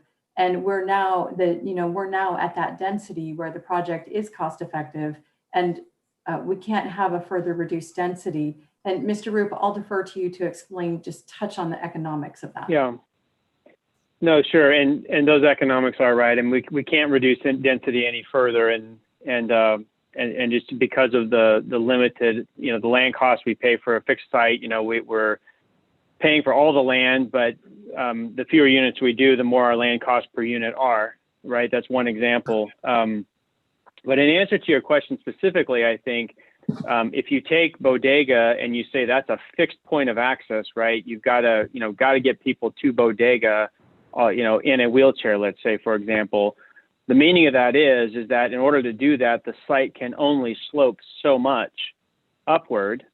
And if the slopes get too steep, then you no longer comply with the accessibility requirements. So imagine, you're at Bodega at one level, and the hill is like this going up. You have to cut into it to make that slope actually work out. And so we've tried as best we can to sort of step buildings and minimize the impact. And of course, we've got these trees we're trying to protect. One of the alternatives, you can obviously snake driveways up and down, but that gobbles up a lot of space, chews up density. You can see on the site that between parking and drive aisles and building footprints, there's not a huge amount of open space here. It's, there's a nice pocket between the buildings, but that's pretty much it. It's not like you can fit other buildings or other physical space on this property and keep it cost affordable. You can go up, right? I mean, we're trying to cap out at 3 stories maximum. If we go up, that can open up things, but now you have a 4-story building. And quite frankly, we took this approach to cut into the site to a meaningful degree so that we could actually lower the overall profile of the development from a neighborhood, view perspective and protect as many trees as we could while we did it. So that's kind of the, to me, the layman's issue, because I was digging into this thing every which way, trying to figure out, I don't want to cut 14,000 yards and haul off 11. There's an expense to that, as you know. But we're kind of stuck in terms of what more we can do on that front, and we've kind of done all we can. All right. No, I appreciate that. The other design review guidelines, though, just to put it out there, is that Grading should be minimized to the extent feasible and reflect existing typography and protect significant site features, including trees. And to finish the section that was cited earlier, when designing a grading plan, balancing the cut and fill is encouraged when it does not result in further adverse effects to the natural topography. So that's what triggered my question about that, is that doesn't seem to go along with that section of our design review guidelines. And I was wondering why, and I guess the answer to that is that there's a minimum density and we're at that minimum density. The using up of all the site, that's a design decision that now has made you have to cut and fill. So I just wanted to understand the design decision behind why that cut and fill is happening. Gotcha. A question about the western driveway, is that going to be right in, right out? Or are you planning on reconfiguring that median, or do you know yet? The plan is, I don't think Dennis has been able to unmute himself. That's our. Yeah, I apologize. He's on the phone pushing *6, but for whatever reason, it's not working. Okay.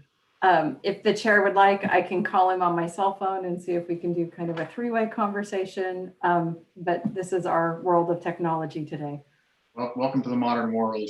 Yeah, I get it. I will say though that the west driveway is planned to be right in, right out, and so far there aren't any plans to change the median. Okay.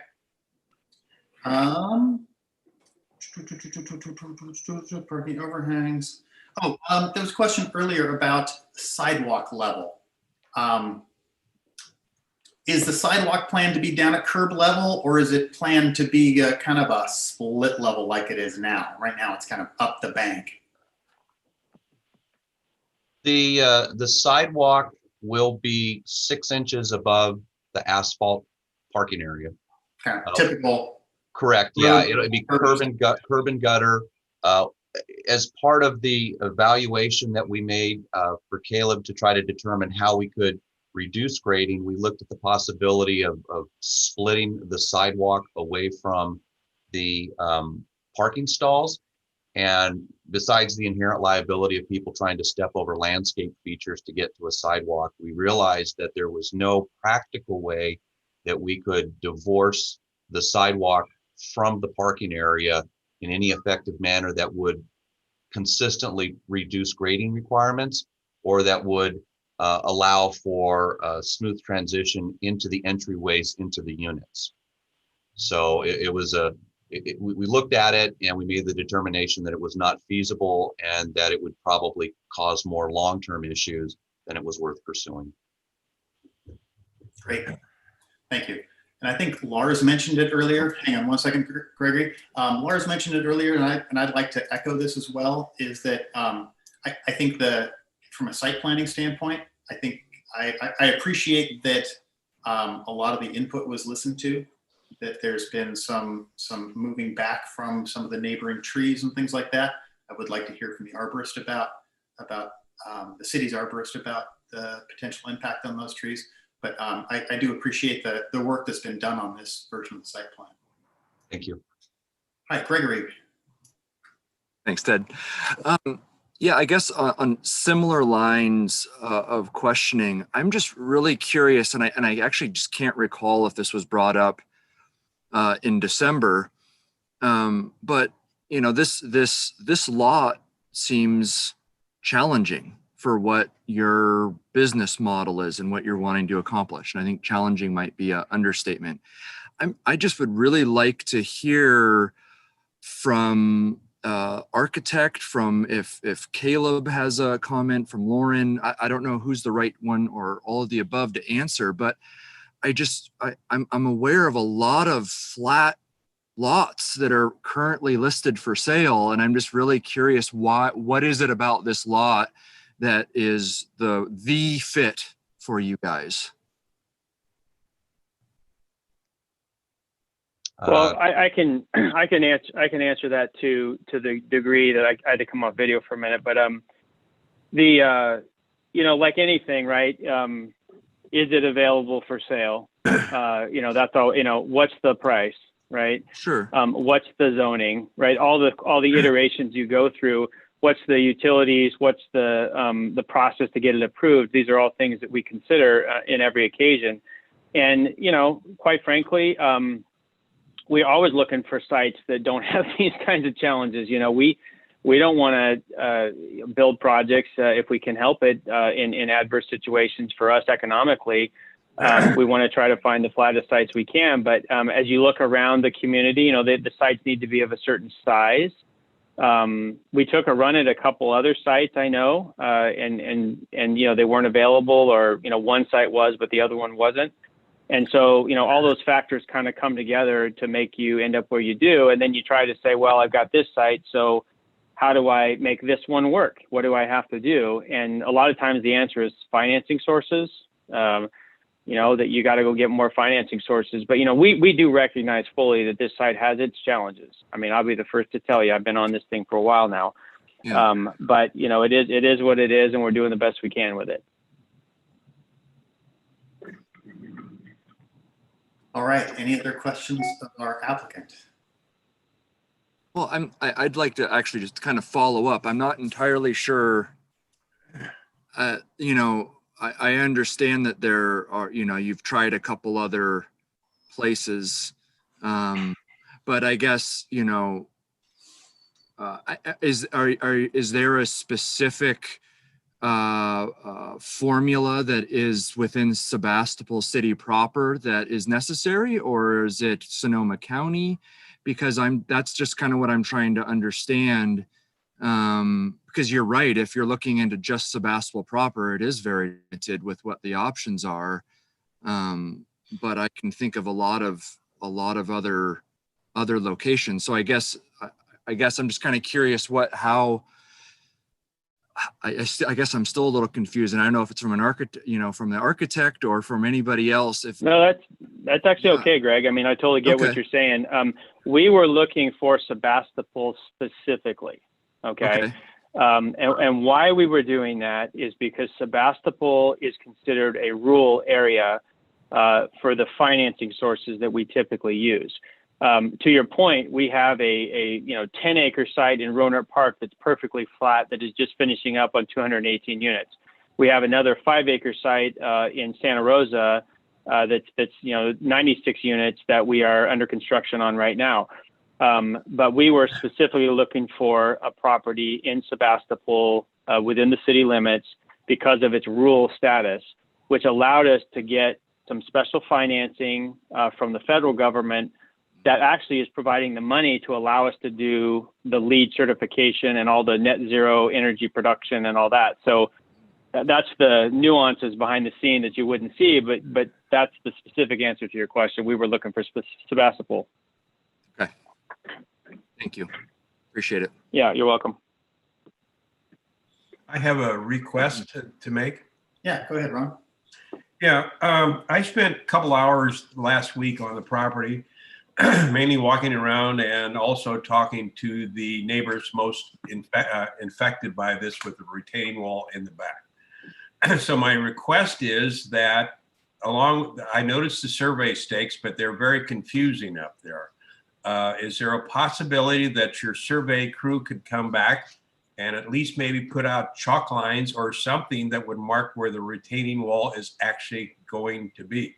It's very difficult from that upper left-hand corner to determine what's going on there. Also, one other thing, I think I have determined the upper corner, the northwest corner boundary, but it's very vague, and I would like to know where that actual stake is, because it looks like it's about 2 feet away from one person's house. Is it possible to do that?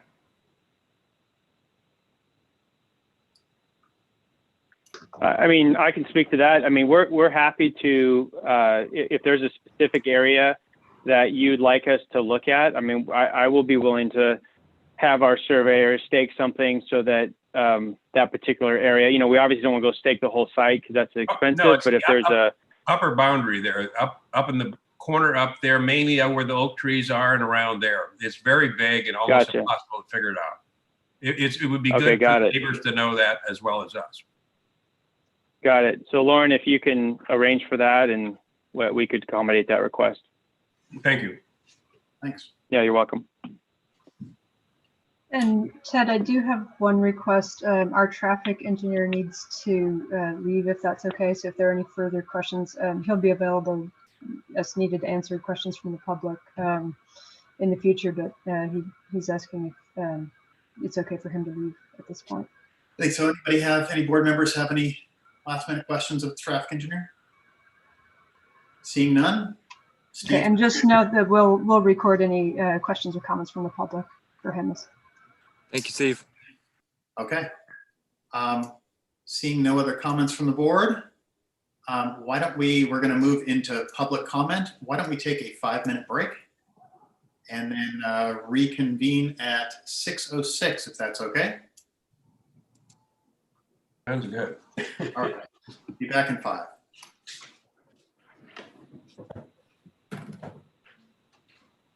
Are you down here?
All right, looks like people are coming back.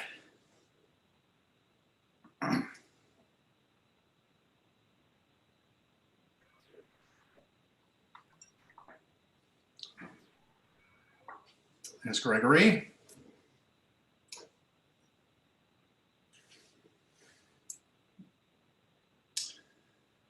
All right, Alan, do you want to get us started on public comment? So members of the public, if you have comments you would like to speak, you can either raise your hand like this and do it for a little while so Alan can see you, or you can use the raise hand feature in Zoom. And you'll be unmuted. Each speaker will have 2 minutes to give us your comments. And again, just as a reminder, we're not going to be voting to approve or deny the project today. The goal is for the board to give our input. This is a preliminary review. And so that's why we would love to hear your input as well. So, Alan. Thank you, Ted. And just to comment on one other thing, if you're calling in on a phone or a landline, if you press *9, that will raise your hand on the phone. So we will be able to see and know that you want to participate. Ooh, high tech. Also, Ted, I just want to confirm the public comments are limited to 3 minutes each. Is that correct? Yeah, we'll go 3 minutes. That's fine. So I'll be tracking that, and I'll give a 30-second notice when we're getting to that point. All right. So to start off with, I'm seeing a handful of hands and a handful of people asking to be doing it. So I'm going to start on my screen left to right and top to bottom. So I believe the first one that I see is Jackie Leffler. So Jackie, I'm going to unmute you on my end. So I believe you can unmute yourself right now. And there should be a setting on the bottom left hand of your screen. Jackie, you're still muted. There you go. Good. All right.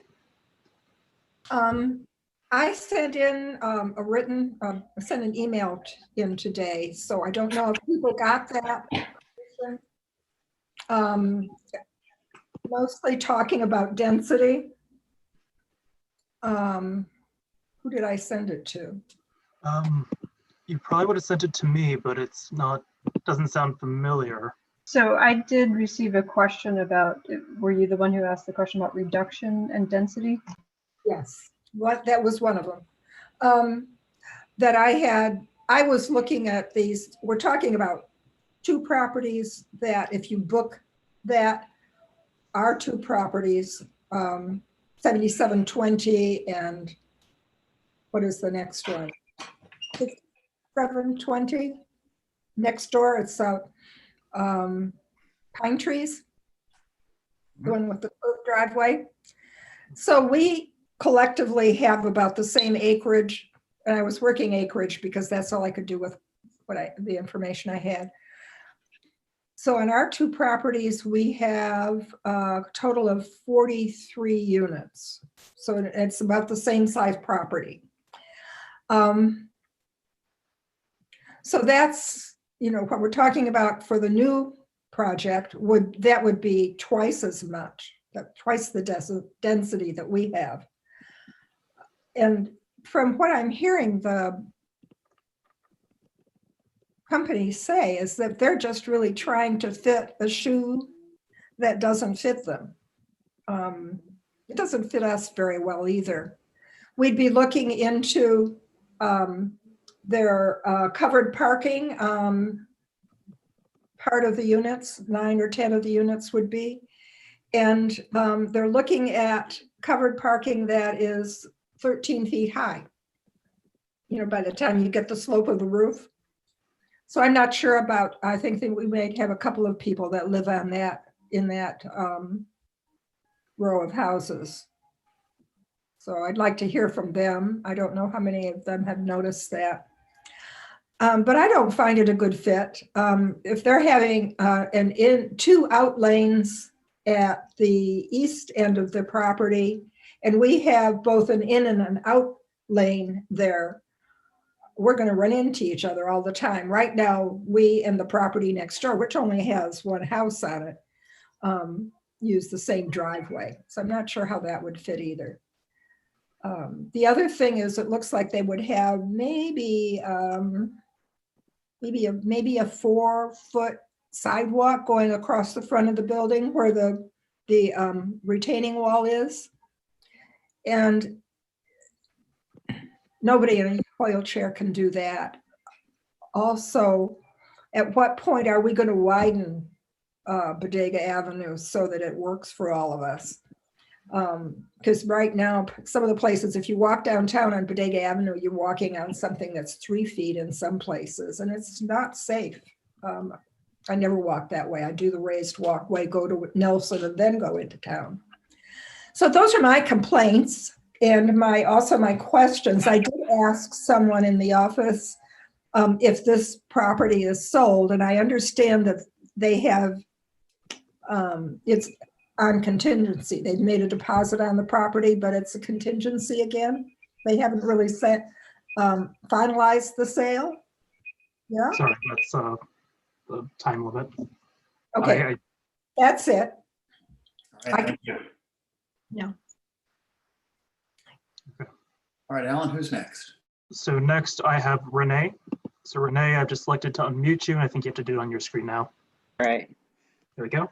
All right. I'll start I also wrote a letter before am I unmuted? You're unmuted and your timer's on. Okay.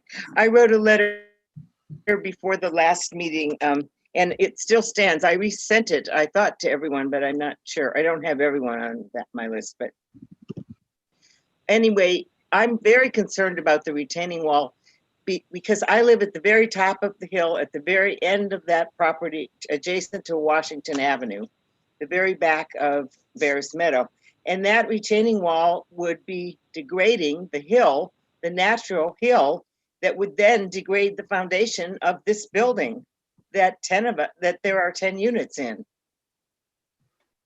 And I'd like to know, what they have planned for that in the event that that should happen. Who is going to pay for it?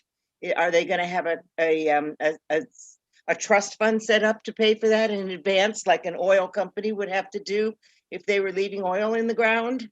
Because it would totally, I think, destroy the integrity of the building and for sure of our fences. I mean, not to mention the tree. We're talking about people's lives in the event of an earthquake and how unstable you'd be making the ground by digging it up that deep. I mean, that's just totally outrageous to dig that much dirt out of the ground. I mean, that does not fit that piece of property. And you said that one of the engineers, I'm sorry, I don't have your name, Caleb maybe, said that you were doing it because you wanted a rural property, but you're turning a rural property and you're turning it into a Rohnert Park, which we call Rodent Park. You'd be creating a bunch of rats, by the way, by digging up all that dirt. I mean, it would be really unlivable to live next door to that for 3 years. I mean, there's just no way. And I just can't imagine that you would have that, that we could accept such a plan. And the density, I mean, that Jackie spoke to is also very, very high in the cars. I mean, if there was a fire, we would all die. We'd never be able to get out of the driveway. If we had a fire and we all had to leave at once, we'd all die. We couldn't get across to Robinson. We couldn't get out to the right or to the left. We would be dead. I mean, there's just no way that that's a livable situation as far as I'm concerned. Okay, I'm done. I could say a lot more, but that's enough. Janice, do you have public comment? Oh, me? Yes. Oh, yep. I didn't raise my hand, but thank you. I just wanted to confirm. I know you've sent a couple of emails in. I did. I hope that you did get my comments, especially the ones that I finally proofread and removed the errors and the typos and the autocorrects. After listening to this, if I were to be rude, and I will be, this is a pig of a project. And what the whole thing with LEED is putting lipstick on a pig, to go back to about 2008, I think, election. What Renee said is actually something that I think is very important. And That has to do with the exit and entrance to our property, which is exactly east of this property, which has one entrance for 27 units. And this morning when I left, I clocked it. It took 2 minutes to cross Bodega to go over to Leland because of the timing of the lights at Jewel and probably up at Pleasant Hill. Once one direction goes, then the next direction comes. And this was not at a peak hour. The fact that the weekend was eliminated from the traffic study, I can tell you that the traffic backs up to Robinson Road as traffic comes from the coast through Sebastopol on the weekend. It sits at all the way to Robinson, and it takes many cycles of lights for that traffic to move, and it's impossible to cross. The amount of parking that is scaled for this, they say at 152, it's completely untenable. And I didn't do the math on 1 car for 1 bedroom, 2 cars for a 3-bedroom. There will be no room for all the cars. And I think I would ask the design review board and the tree board to just read my email, because I don't want to read it out loud here. One of the things that I did say, though, and came around, I think it was Caleb who spoke of it. This is a for-project project. It's all about the money. It's all about the financing. We're going to put this in Sebastopol specifically for its rural status, so we can get the financing for this. It really, I don't know who said it last year, but it's, a square peg in a round hole of a project. I strongly object to this for so many reasons, but I put as many as I could into my email. I'll stop. All right, thank you. Thank you. All right, so next I have Nick Stewart. Nick, please unmute yourself. Okay, can you hear me? I am Nick Stewart. I live on Washington Avenue. My career spanned about 30 years developing affordable housing, particularly from the finance. So, I understand the issues that the developers are confronting. However, I've got a bad taste in my mouth from the initial presentation. They had such a cavalier attitude towards the trees on the north property line and the impact on those neighbors. It's I appreciate that the retaining wall has been redesigned and repositioned, but I am skeptical of moderate impacts on those trees, since they didn't having a retaining wall right at the trunk of those. A couple other things I want to mention. One is Sebastopol derives its water from groundwater, and this looks like a lot of hardscape. I'm wondering what the requirements are for permeable hardscape, whether that's being applied with. And then with respect to traffic, we all know how the traffic backs up on Bodega Avenue, goes past Robinson Road some days. And I'm pretty sure that a lot of these residents are going to be taking a right turn out of that property, going to Nelson Avenue, heading down Washington and through town to get out, because otherwise it's going to be really difficult to do. And I live on Washington, so I'm concerned about that, and I would like to be sure that if this project does get approved eventually, that there be traffic calming measures taken on Nelson and Washington, just to slow things down. Cars come very quickly down Washington. I'd like to see speed bumps to be sure that our neighborhood is safe. There's no sidewalks on a good portion of, there's no sidewalks on Nelson Way nor Washington Avenue. So I'm concerned about the safety. And finally, the frontage buildings, I'm not sure I'm reading the plans right, but it looks as though there's a retaining wall that runs the entire length of the property from one driveway to the other. And there is an opening between the two buildings. Why not create a pedestrian access to the stairways break that up. I think that, I'm glad to see that there's some two-story elements, but they're on the sides of those buildings and they don't really provide much relief from the streets. I think as a design element, that should be looked at more carefully. There's a lot of other things I think other people are going to pick up on. I do appreciate the staff report, and I'm looking forward to seeing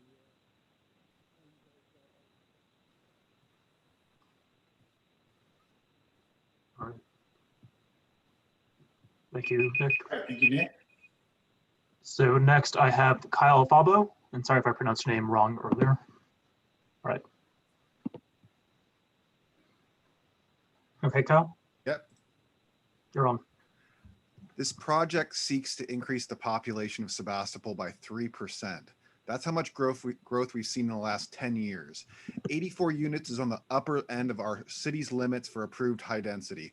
Caleb can make claims about this level needing to be as high as it is, but our city has needs of our own. And if you aren't able to meet the city's needs, I suggest the developer move on. In reality, the density could be lower, and doing so would still provide any developer with significant income.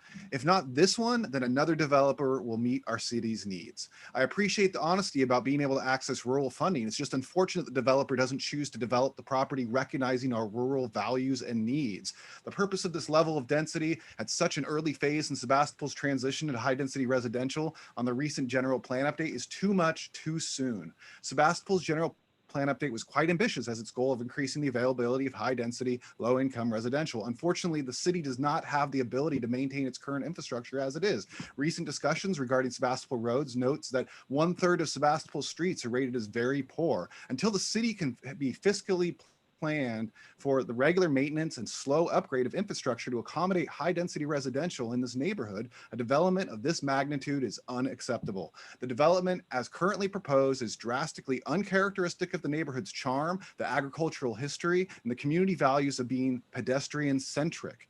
Sebastopol's values are rooted in alternative modes of transportation. This project should reflect this by reducing the proposed available parking by 2/3 the number that's proposed. Urban density along a major highway should require a rethinking of automobile-centric housing. The apartments across the street provide a good example of this. Parking for this complex is 8 spaces on Bodega. A parking lot exists for the structure off Bodega, and even those do not attempt to provide spaces for every unit of the complex. It's the proposed development instead provided its primary vehicle access on Washington near Murphy, or even Nelson. This volume of vehicles as proposed might maybe be acceptable to explore. With the only vehicle access provided at Bodega, the proposed volume of 150 vehicles is unacceptable. Realistically, any vehicle volume to Bodega greater than the 2 housing developments immediately east of the proposed development will result in unacceptable increases in traffic, noise, and pollution. The proposed 150 vehicles will result in an increase in over 600 metric tons of carbon dioxide each year. If only the developer would consider thinking outside the box and recognizing the values and the needs of our community. I suggest those interested in a model more appropriate research Frog Song community in Cotati. On 2 acres, Frog Song has 30 residential units consist of 8 2-bedroom, one bath flats, 8 2- and 3-bedroom lofts above commercial space, and 14 3- and 4-bedroom townhouses. Frog Song is a co-housing community. A similar co-housing community exists just a 1/4 mile away on Robinson Road. I encourage our community to seek housing alternatives that reflect the values of Sebastopol. The currently proposed development is not it. All right, thank you. All right, thank you, Kyle. Next up, we have Raina Morris. All right, Raina, you can unmute yourself now. Raina, I believe you're still muted. Lower left. Thank you. Can you hear me? Can anyone hear me? Yes, we can hear you.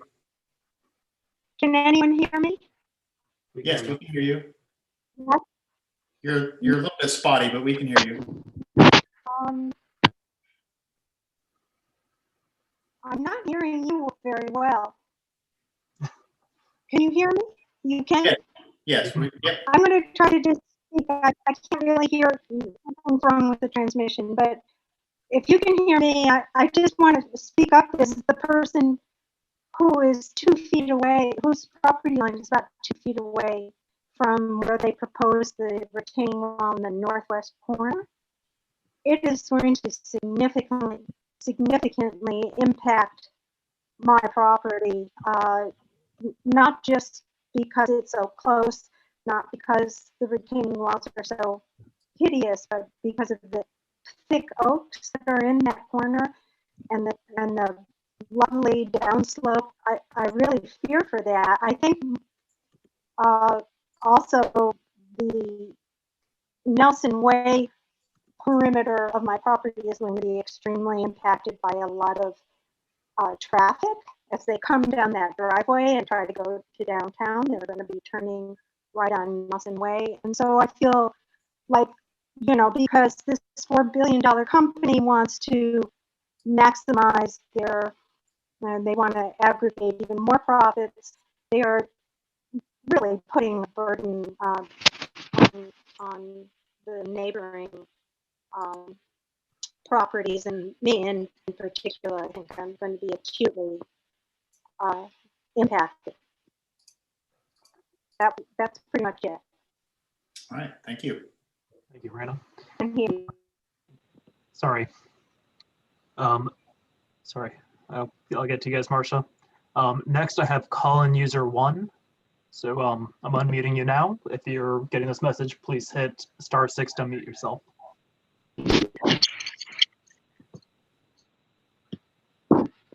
Are you talking to me? I'm having a hard time. Sorry, I'm gonna lower.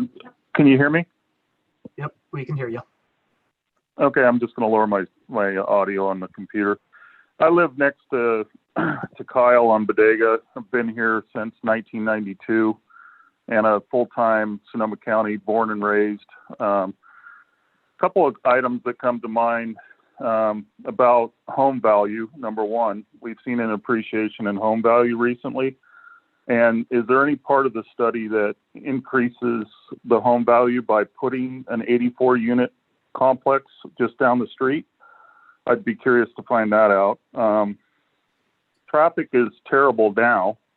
Multiple cars have entered my front yard just late night, early morning, falling asleep. We don't need more traffic.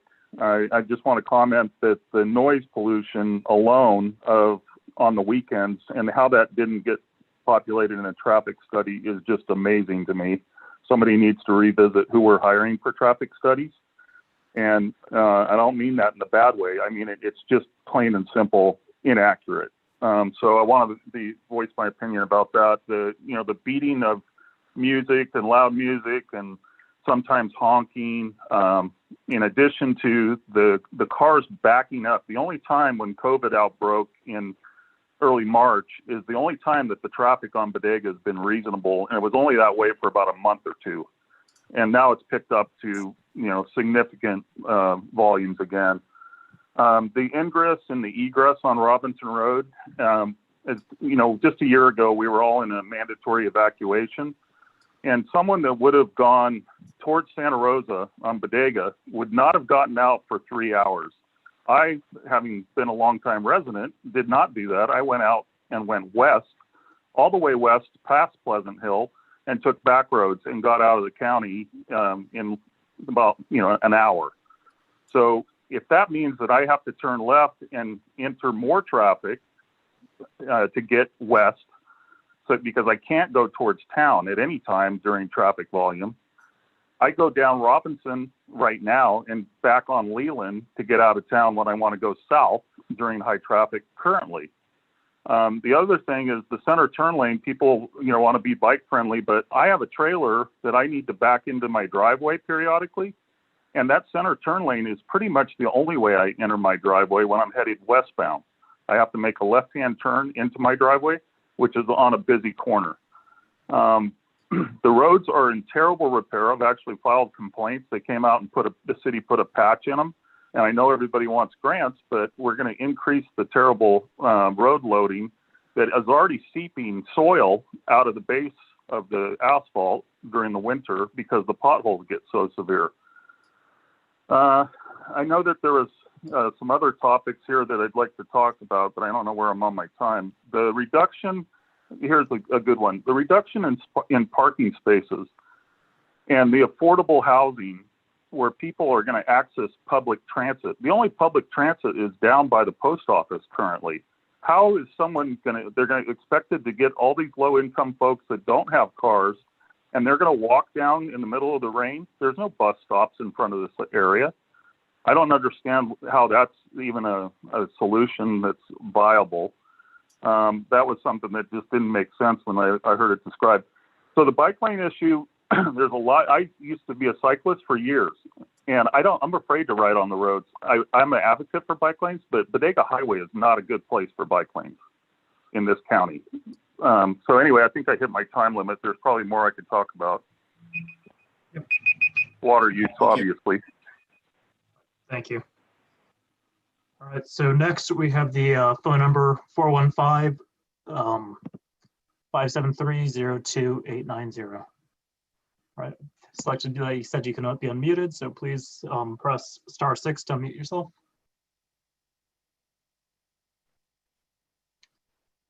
Sorry, the phone number ending in 2890. There you go.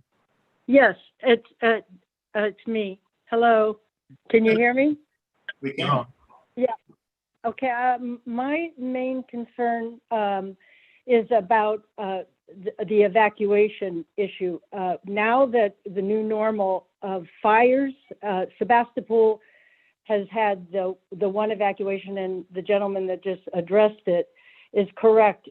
Spending 3 hours trying to get out, to me, it's an ethical, moral issue, and I would like to have them address that factor, you know, the traffic issue, and how we are going to get out, because Sebastopol hasn't been hit yet with a fire, and the lives will be on them. So anyway, I'm concerned about that. And then if they do get away with having this built, what about fire retardant roofs and sprinklers that they're starting to design, because most amber flames hit the roofs? And so I was wondering, to the design committee, are they going to make them have fire retardant roofs and sprinklers that are on the roof, not in the houses, but on the roofs, and go off if there is that? So I think my anxiety around fire and exiting and is a major concern, and the traffic is a major concern. And I also agree the roads are horrible up here, and they need to be fixed. Anyway, thank you so much for your time and your energy. All right, thank you. Thank you. Next up, we have G. So I believe you should be unmuted. Oh, they unmute us. Unmute. Maybe I'm not seeing it right. But G, should be able to have your public comment now.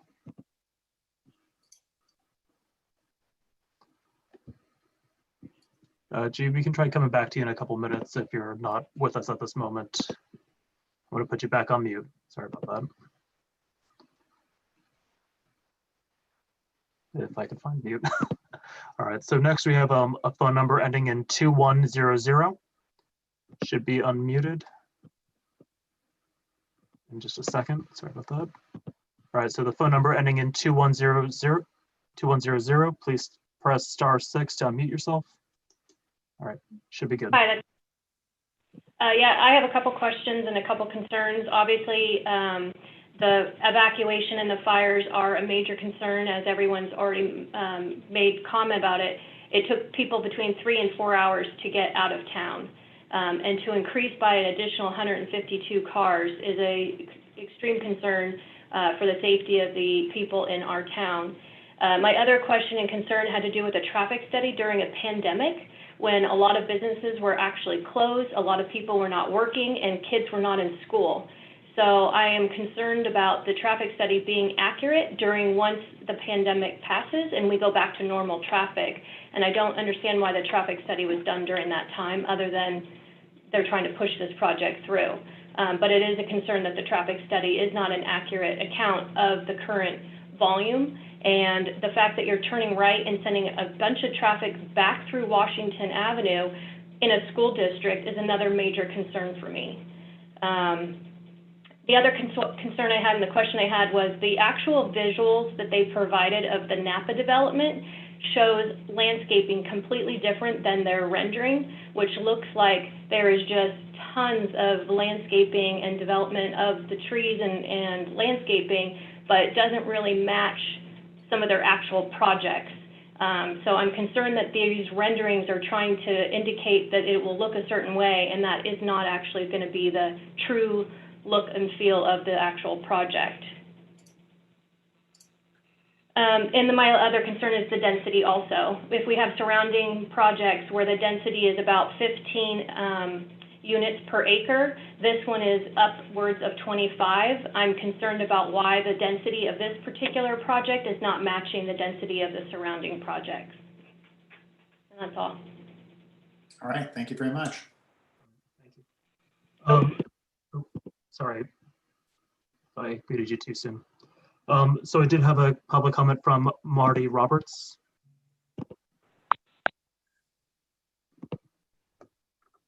Hi.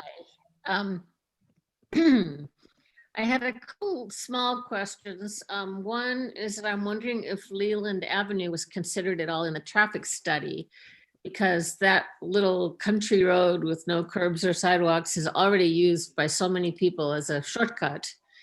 And this is obviously, I live on Robinson Road, so we see the people cutting through here all the time, wondering if Leland was considered.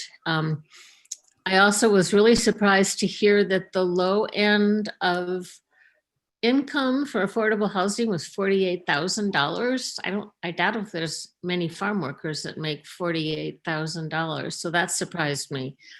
You know, I was coming in planning to say that I'm really supportive of affordable housing and that I think Sebastopol needs it, but listening to this, there sure seem to be a lot of concerns. My understanding, though, is that this project is already approved. Is that correct? And all you're talking about now is how it's going to be designed. I don't know if you can answer now, but I thought it had been approved by the Planning Commission. I can comment on that very quickly. This project, the land use, I guess, housing is an allowed use. It doesn't need to go to the Planning Commission. And this is a preliminary application, so nothing has been approved by the city at this time. Okay, thank you.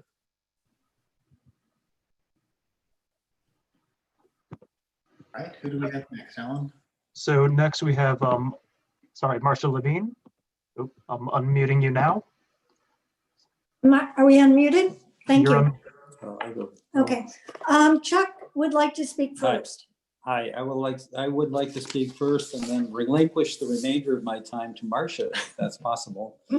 A lot of what I have to say has already been said, but I do have prepared some graphics that kind of illustrate some of the points we want to make. The way that, yes, that's good. The way that they want to determine the root extension of the trees is by where the drip lines are. And we have recently had our trees pruned so that the drip lines have been set back considerably from the property. And I think the appropriate way to measure the extension of the roots is using the equation a foot per every inch of trunk diameter. So I prepared this drawing which shows the north end of their lot with our lot, which is abutting it, and the trees that are on our property showing the rings surrounding them that represent the root extent.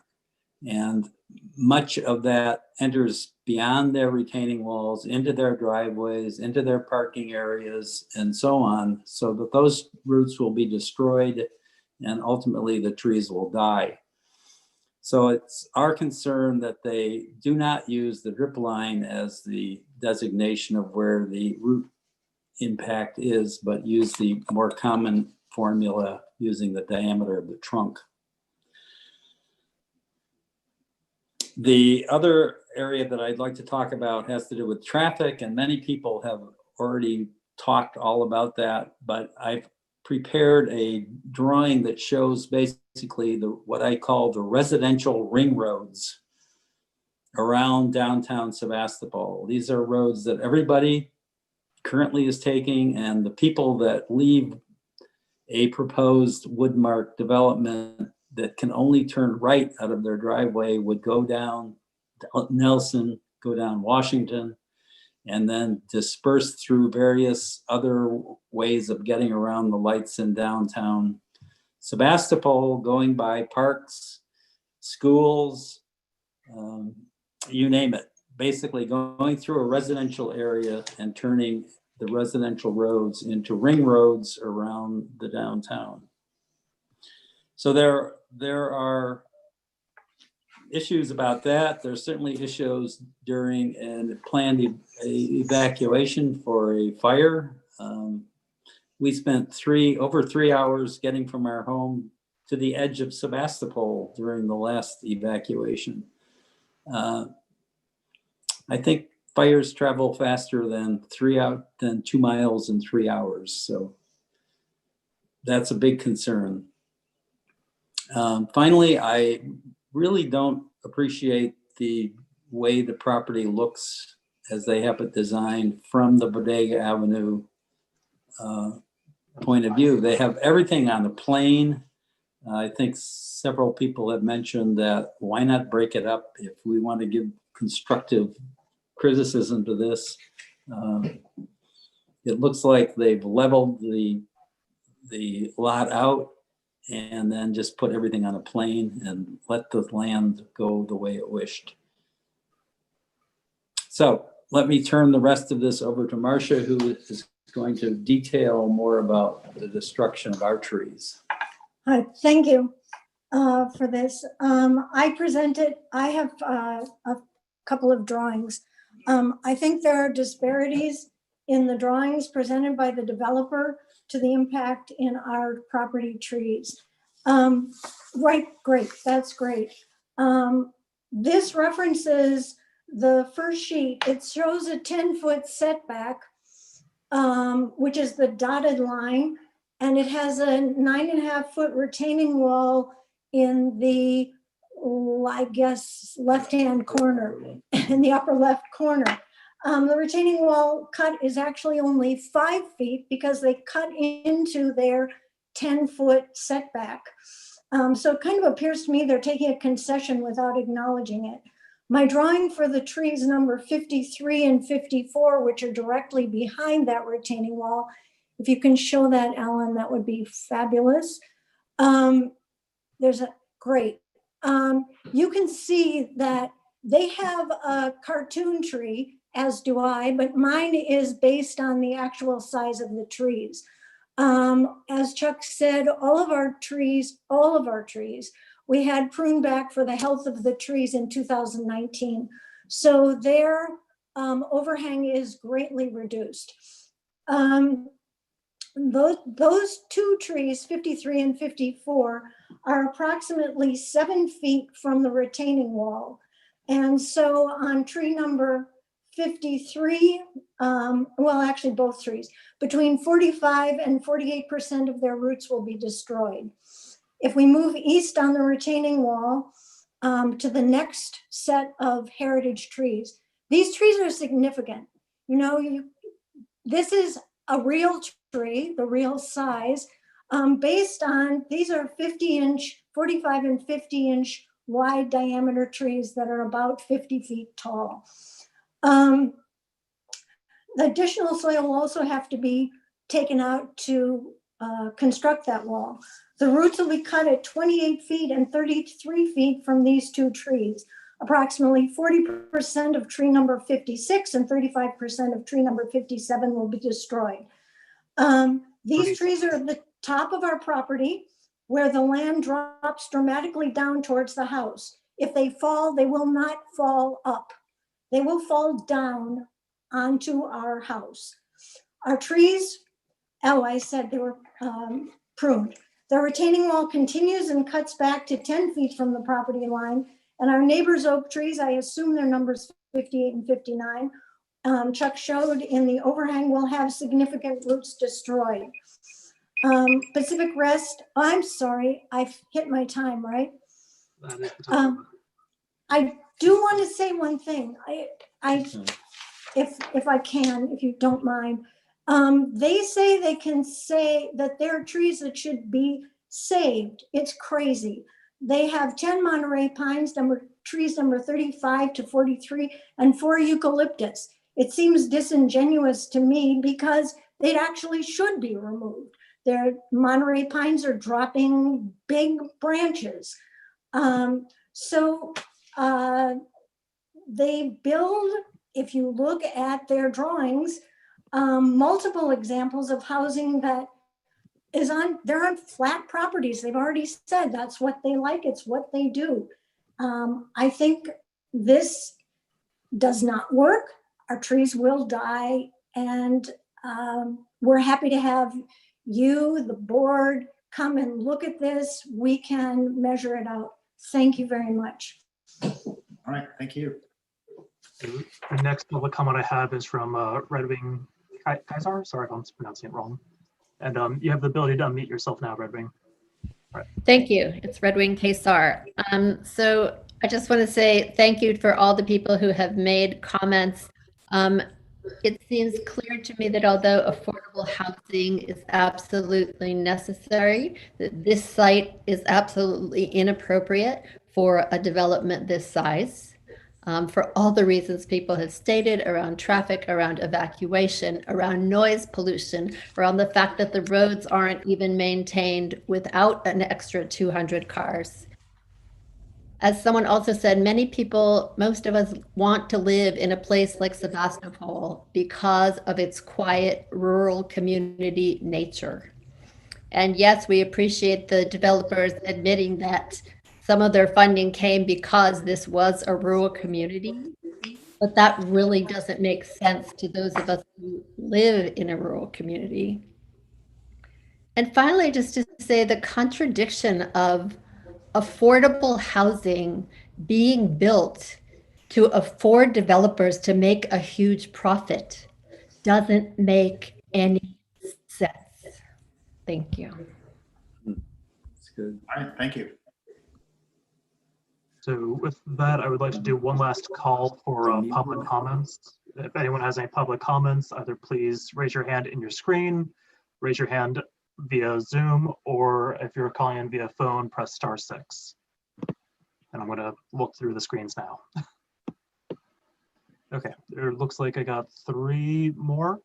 So I'm going to start with Jan Hennessy and Catherine, and then Robert. All right, Jean.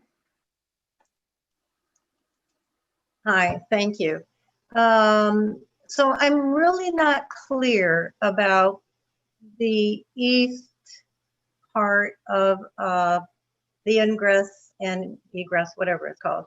I live right east of the proposed development.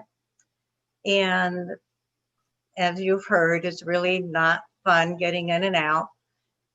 So are they going to use the same driveway that I use? Which doesn't make any sense. It looked to me from the slideshows that we've seen that the western driveway into the proposed development, I'm not going to give it any reality here. It looks to me like they all have to go to the right. I'm not really clear, obviously, on coming in from Robinson Road, if they're going to be using the same driveway that I use. That is my question. And one last thing, obviously, you can see I'm not really in favor of this. So I would like to do just what John McCain did. Thank you. All right, thank you. Catherine, you're up next. Okay. Let's see. I just want to repeat what somebody else mentioned.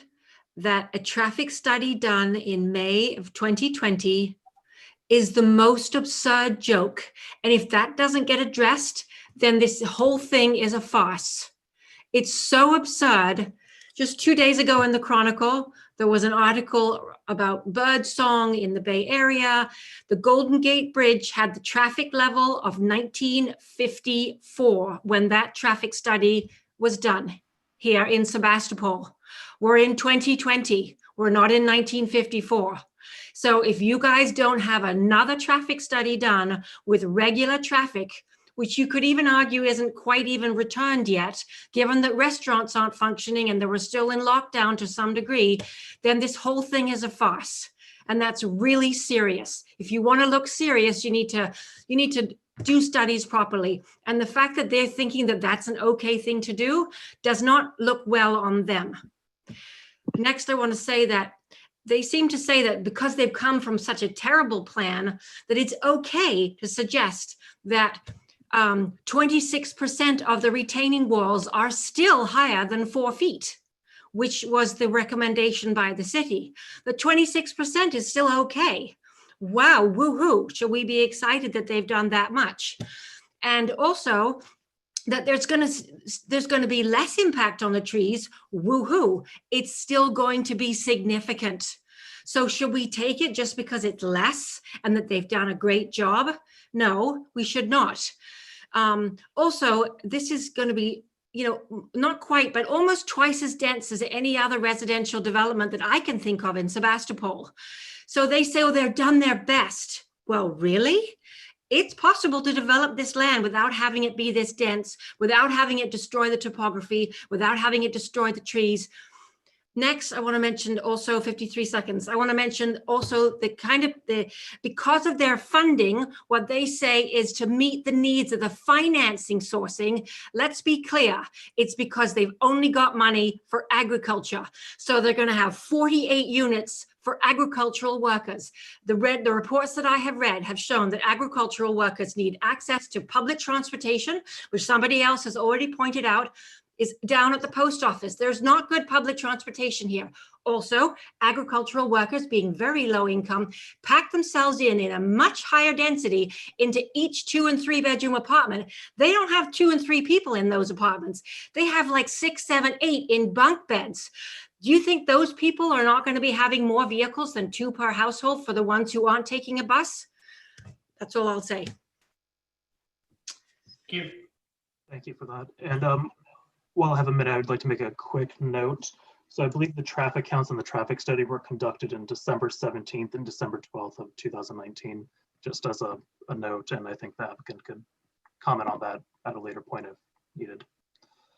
So next, I believe Robert Morris was up next. And once again, if anyone else is interested or wants to provide public comment, please raise your hand or contact me in the chat and I'll make sure to identify you. All right, Robert, should be able to unmute. Okay, thank you so much indeed. I spent much time in the past 8 years or so in a property that we own on Nelson Way, which is absolutely adjacent to this development in the top northwest corner. We think it's probably 2 or 3 feet away from a retaining wall. I'm not going to say more about retaining walls. I think the point's been made time and time again. The point's also been made about the traffic coming out of that western driveway, turning right, and then turning right along Nelson Way and then into Washington and all through that maze of streets to get downtown or to go to Santa Rosa or to go north or to go south. So those points have been reiterated many times and I support them absolutely. There's one other point that I do want to make though. And one of the things I love about Sebastopol is that it's very much like an English country village in a way. It has an atmosphere of green, of the environment, a love of open air. It has a wonderful night sky. It has sometimes torrential rain, but it's mostly beautiful. And there's a feeling of being in the country, of actually living amongst trees and wildlife. I used to wake up in the morning and have deer nuzzling at the screens of my bedroom there. and that's all disappearing for all sorts of reasons. Do I think that having right next door to that house there will be floodlit parking? Will that help the night sky? Will that improve it at all? So the environment's going to be really, really damaged by this property. I feel bad about people who needing affordable houses, but this is not the site for it. We hear that from the builder himself. So I do not understand why it's being continued for all those reasons that we've done. And that's all I want to say. Thank you. Thank you. So I believe that conducts the public comment unless anyone else has any. Please raise your hand if you haven't. Okay, I think we have one more. All right, Linda. Thanks a lot. I just wanted to point out ironically that I live in at 720 and most of my neighbors are seniors, and I was really worried about them when we had our fire evacuation. Some of my neighbors, my friends, have to make a right out of here. They can't even make a left because of the traffic. So some of the people will actually make a right. The lowest, I feel that some of the, maybe the lower income seniors living in Sebastopol might be living close, like we live here or over at Luther Burbank. And so I just really want to think about our community. I want to think about everybody here and how safe it is when we already live on a busy street. And we all know that in order to get to the bus, you have to go way far down to the post office to catch a bus ride. So I just want to think about access for everyone who's already living here as well, and not make their access even harder for them to just be able to walk around Sebastopol and drive around Sebastopol and be able to, come home. And especially with the evacuations, as that's going to be our new normal, unfortunately. Thanks. Thank you. And we do have another hand raised, which is Chris Inman. All right, Chris, you can unmute yourself now.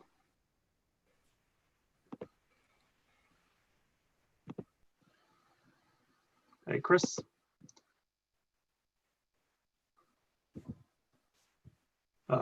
Chris, are you present? There you go.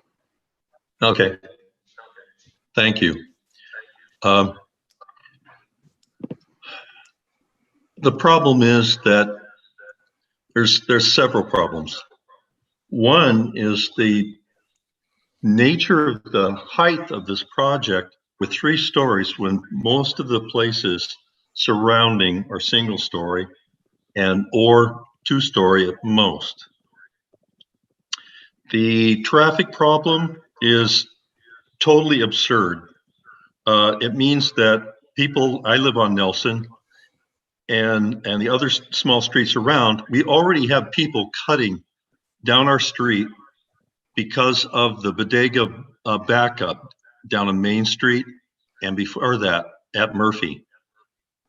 You say there's going to be 150 cars in there, spaces.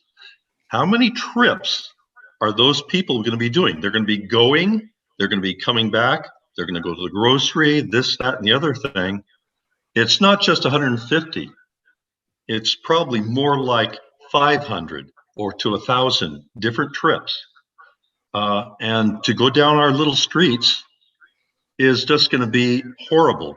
It makes me want to say, I want our street to become a cul-de-sac. I don't want to have to exit onto Bodega. It's already hard to get on Bodega as it is, especially on the weekends. The weekend traffic is abominable because it's one of the only coastal accesses. The other thing is the sound. There's going to be all those parking around the perimeter of those places. Early in the morning, people going to work. We're going to have all that sound. And you know, God knows how many parties and so forth. It just doesn't make sense. I feel like it is kind of a rip-off scenario, a company that's doing this because they can get away with taking advantage of different things that the government will give them in terms of cuts and so forth. I don't know. It's just very upsetting that it's even being considered, and I think it's going to ruin the environment of this part of Sebastopol. So, anyway, also just the noise of construction for that big a project. Geez, it's going to, you know, take a year or more of chainsaws and skill saws and nail guns and you know, the trees. Sorry, That's a major concern. Anyway, thank you, ladies and gentlemen. Please do not accept this project. Just say, I'm sorry, it's not going to happen. Thank you.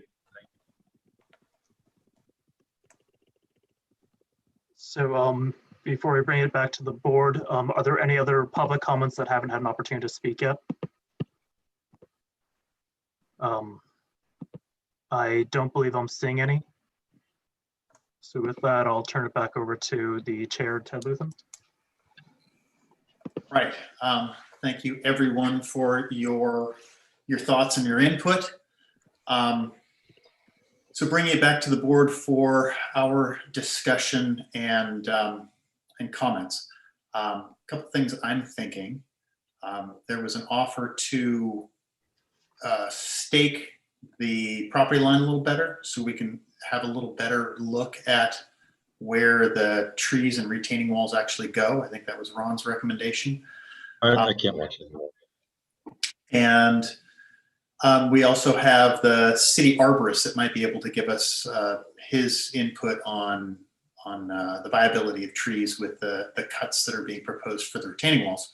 Something that keeps in my mind is to install a retaining wall, you don't just cut back to the wall. You need to cut back to a safe working distance beyond the wall when you do your excavation. So I wouldn't mind getting a better feel for exactly where those walls are going to go out there relative to exactly where those trees are, because it is kind of vague right now. So I thought I'd get the thoughts on the board about how you feel about that. If we were going to do something like that, we would continue to our next meeting or whatever date that planning said we could continue to.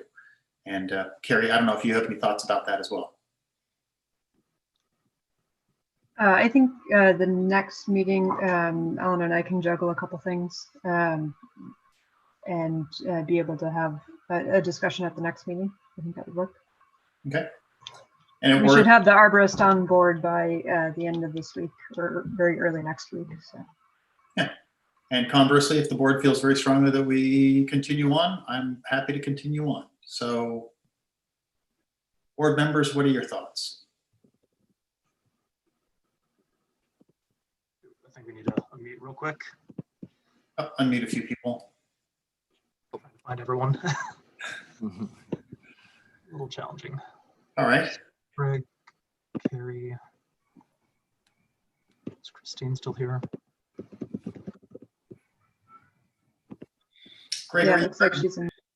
Gregory, you're unmuted. What are your thoughts?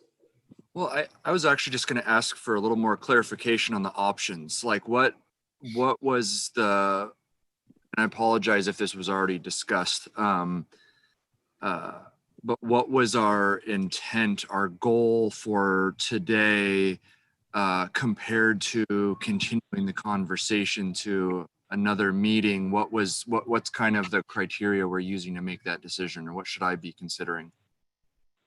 Yeah, so I think that what I'm thinking about is, we could continue the discussion. Obviously, we're design review, so we're giving design guidance.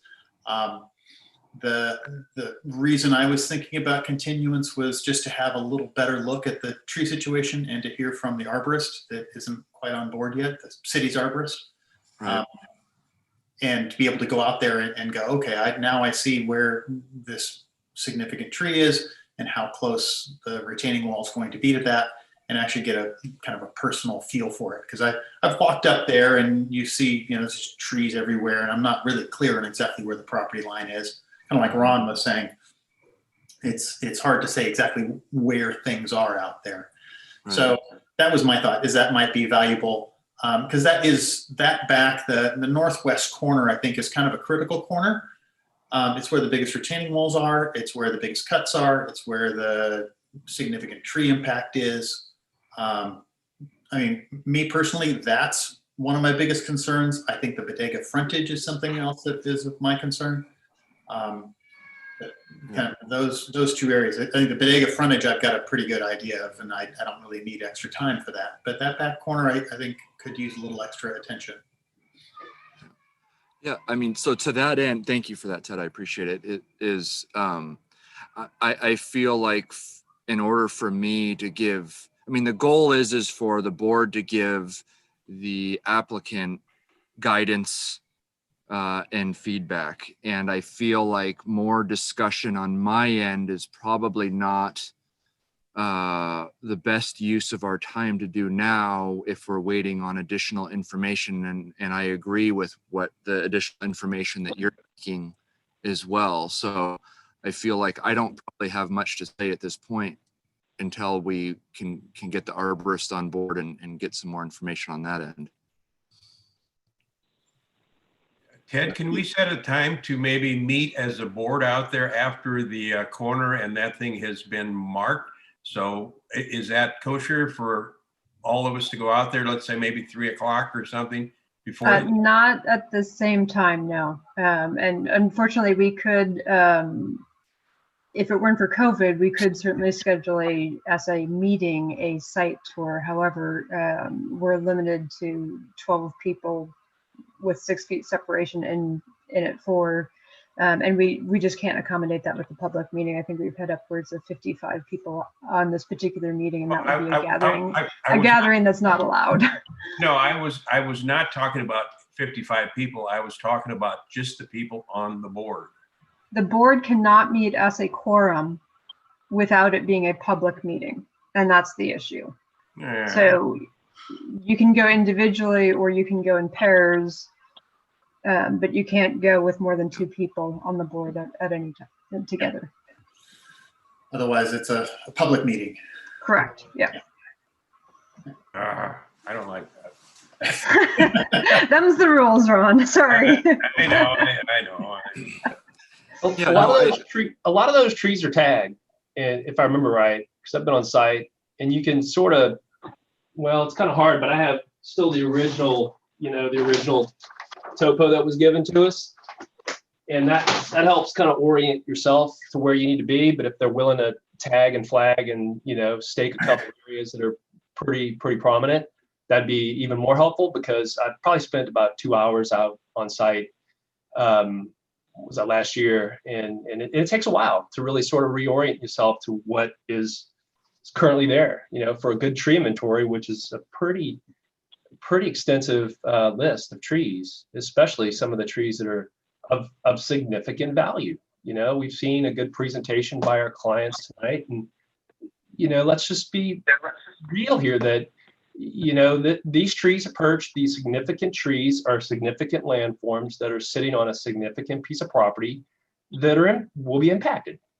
And to state that you can reduce the root zone by 30% and it still survive is still a bit of a it's a mystery. No one knows when a tree will fail, and especially when there's a given target, which would be the folks that we heard from tonight. It's going to be their house. So it's concerning. It's very concerning. And understanding, what our place is as a tree board is where we are tonight. really. So I'm kind of jumping in here, but I've been there and I've seen the trees, and we got to start to recognize what is significant to us.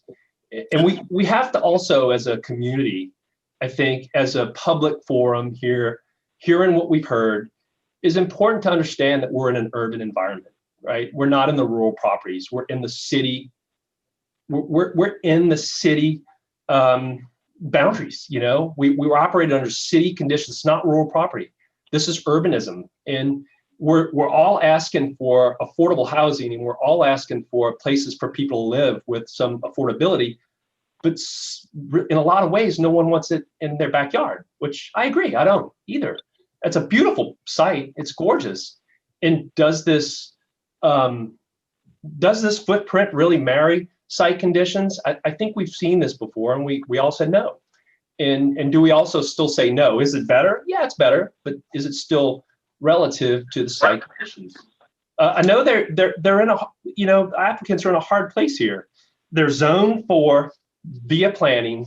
They're zoned for this, right? This is not a design review board issue. This is a planning issue. So we're talking about the site zone for this use. There's sites across the street, down the street, up the street that have a higher density than our rural properties. That happens to be this one. And then we've all taken a lot of time in the state housing law that's now mandated by the state of California, and we're also in a hard place. All of us as a community. This isn't about me, and it's about an applicant trying to build something that's allowable, right? So the design review board, and me in particular, I feel like we're in a pretty hard place here because it's, they're trying to push 84 units, which is the low end of the this is the low end, right? They're not maximizing it to the 150 or 60 units that they can do. Can you imagine what that place would look like with 160 units on it? They're allowed to do that. So we're going to have to really start to think about this as a community, what's going to be our best foot forward. And, again, trying to uphold our common policies as a design review board, it's to look at this from a public perspective. That's why we're kind of here. And we keep looking at significant natural site features, natural ground forms, and these are the things that this proposal violates. So what do we do? We have traffic. We're going to have traffic. We're going to have more traffic. That's urbanism. That's the city. We're in the city. We're in the downtown city. So we're going to have noise, more and more and more noise. The sound's going to bounce off those walls left and right. You're not going to get in and out. You're not going to get down the street. Fire's going to come. We're going to be backed up. That's what we're going to have. But what does the board have other than the natural site features that protects its site? And it's the trees, in a lot of ways, it's the trees. And so I kind of go back to that, as a design review board member for a while now, we're trying to look at it. How does this thing fit? Off-hauling 11,000 cubic yards, 423 truckloads later. That is not what good site development is, right? It's just. But hey, we gotta look at this from what's allowable. So fences, yeah, it's a dog-eared fence. It's what doesn't make a good neighbor. All right, I'm off my rant. Sorry. No, that's good to hear, because that's exactly where we are. That says exactly where we are. We have some design review guidelines. We've got a tree ordinance, and we've got a project that meets all the standards of zoning and entitlement. So that's where we are. But is asking to do some crazy stuff, off all 11,000 yards of dirt. Yeah. Actually, I have a question for the board. Yeah, my question is, one thing that seems to be coming up a lot is the suburban versus urban. I don't consider Sebastopol suburban, and I sure don't consider it urban at all. This is small town America, and it still is, and that's, I think, what we're trying to keep it.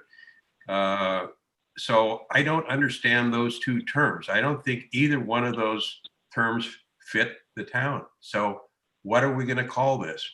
Urban, suburban, or something small town?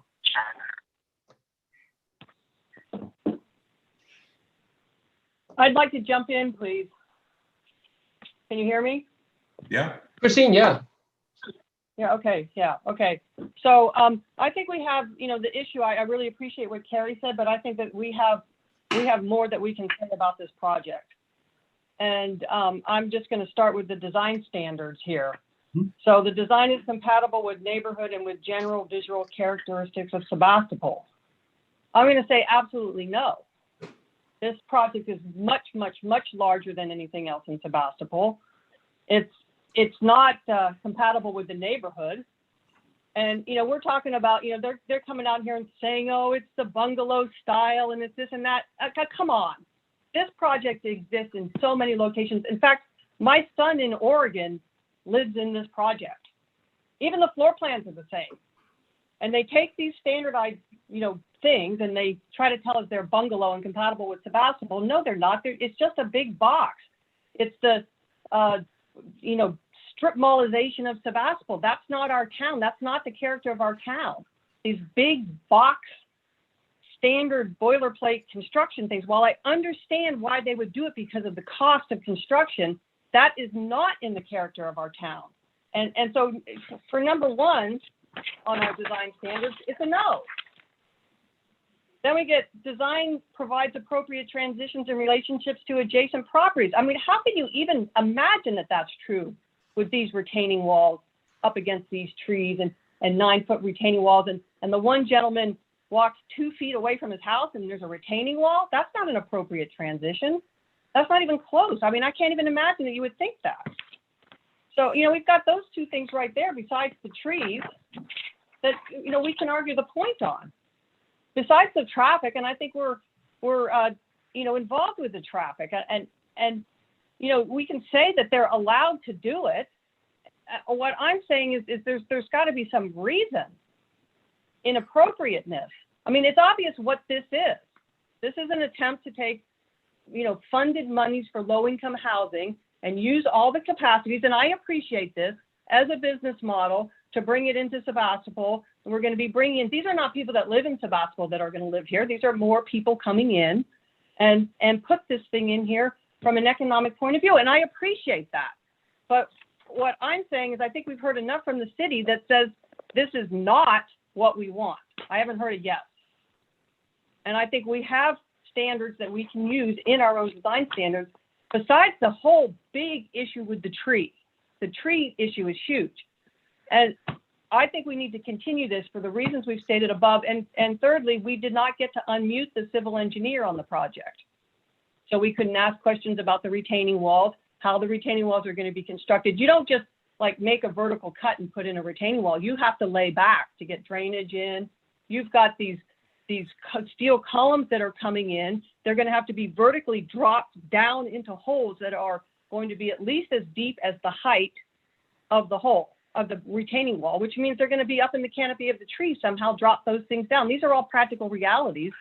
And I think we need to hear from the civil engineer also. So I think we need to continue this, definitely. We need to continue the discussion. Okay, I'm done with my rant now. Oh, come on, Carrie, tell us how you really feel.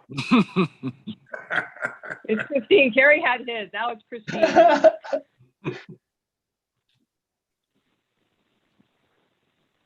Lars?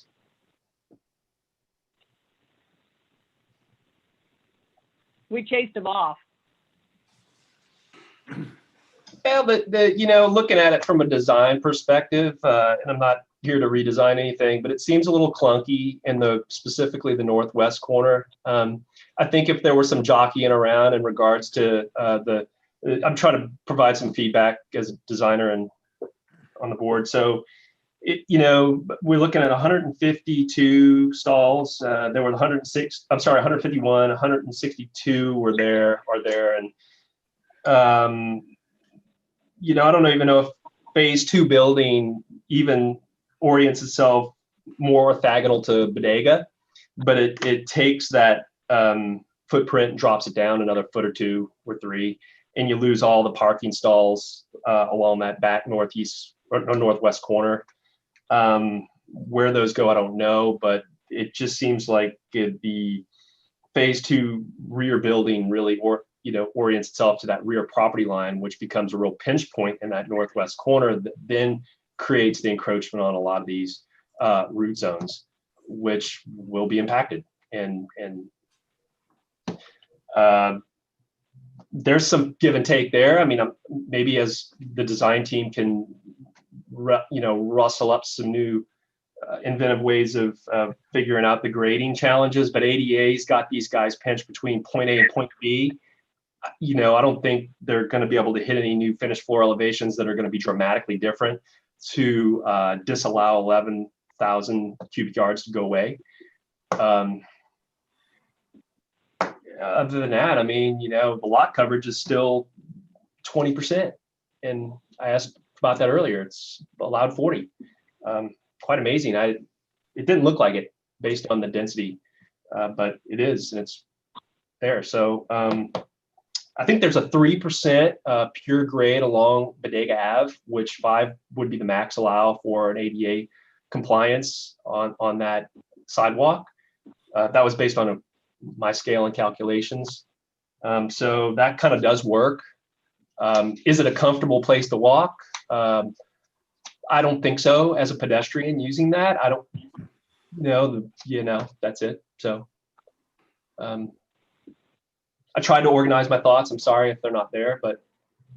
Well, we are 3.5 hours into this, so give yourself a break too. So yeah, I've got notes all over the place. So, yeah, okay. I'd like to add to that I feel like between civil and arborist, really there needs to be a lot more information regarding anything within 20, 40 feet of where there's retaining walls and significant cuts. There was some, clever selection, it seemed like, with how they showed the sections of grading, and the biggest cuts seemed to be a small detail in the corner, or not shown at all. There's one area, I think, between the cross section of A and E, I think on the very north end of the lot, right bordering Marcia and Chuck's property, that had 3 or 5 parking spots there that I think would be a cross section that needs to be shown, and especially it's within potentially drip line or setback of the roots of their tree as well.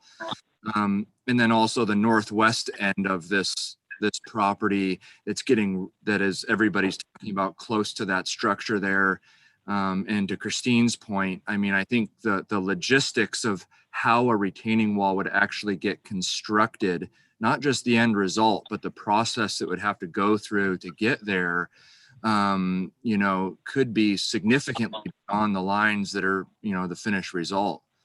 And that I think is something that we as a board can, as a tree board and design, can talk about, the effects of neighboring properties. And I think this is a unique setting that maybe is not common for, these developers to deal with, of a property that is zoned for high density that borders, single family homes, and not inexpensive ones at that.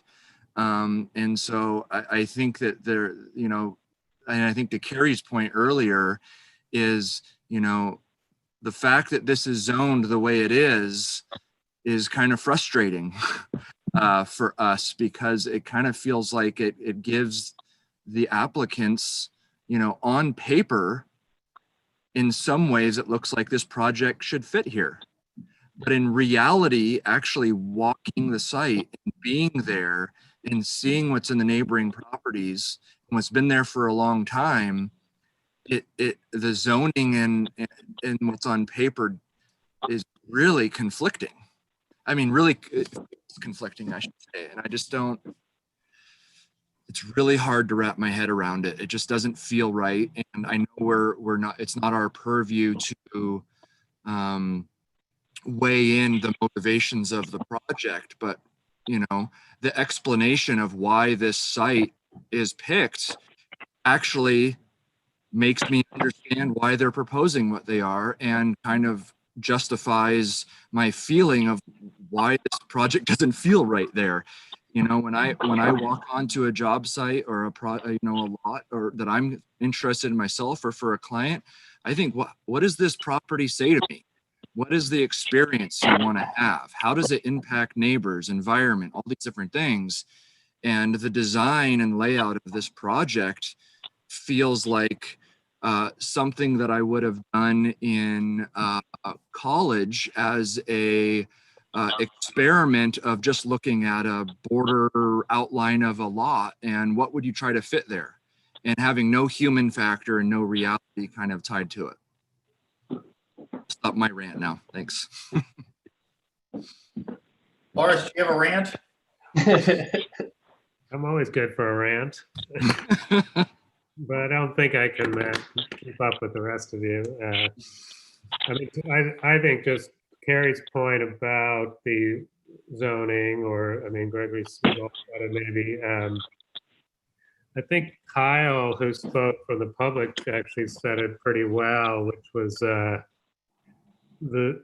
zoning of this property in this part of town, the city and the city's infrastructure, isn't up to speed for that. My office is right here in downtown, right? Like, we need this down here. Mm-hmm. It seems like, it's more appropriate for right here, where you just want to start to bring more people into the center of town. So I have a lot of comments, but I just don't know that they make any sense almost, where this is an allowed project, the accessibility of it makes the architecture have to look a certain way, and yet it's not an architecture that I think works for the area. I was asking the question to the architect, to the applicant, they reorient the front building. Okay, that's great, but it's hours above the street, and it's, you don't want to walk by there. And there's one staircase up, that's great, but most people will walk right up the driveway. And that we have a part of our design review guides include like doors on the street, right? And from the street we walk right into your, but you're not going to do that there. The entries are on the back side, which makes sense in that design when it's way up there. So, like, I have, a list of kind of specific architecture comments. It's hard to even go there in a way, because the whole site strategy just doesn't work in a way. It works economically. It works for accessibility. It doesn't work for the community. It doesn't work for the site in this part of our town. So, I don't know what else to say. I can go into some of the specifics, but I just think, I appreciate that they've worked at it and they've done iterations, and now they've gotten to a little bit better place. That's great, but I appreciate the economics of it. I appreciate that we need more housing around here. There's no question. Kyle also brought up Frog Song co-housing. Like, I think co-housing is a great model. 2 Acre Wood is right down the street. The buildings, to me, feel like they're not even, like, the community building doesn't even front the playground. Its main entrance is on the parking lot. It actually, you come out of the community building towards the playground, and there's a 5-foot-high wall with a bocce court in front of it.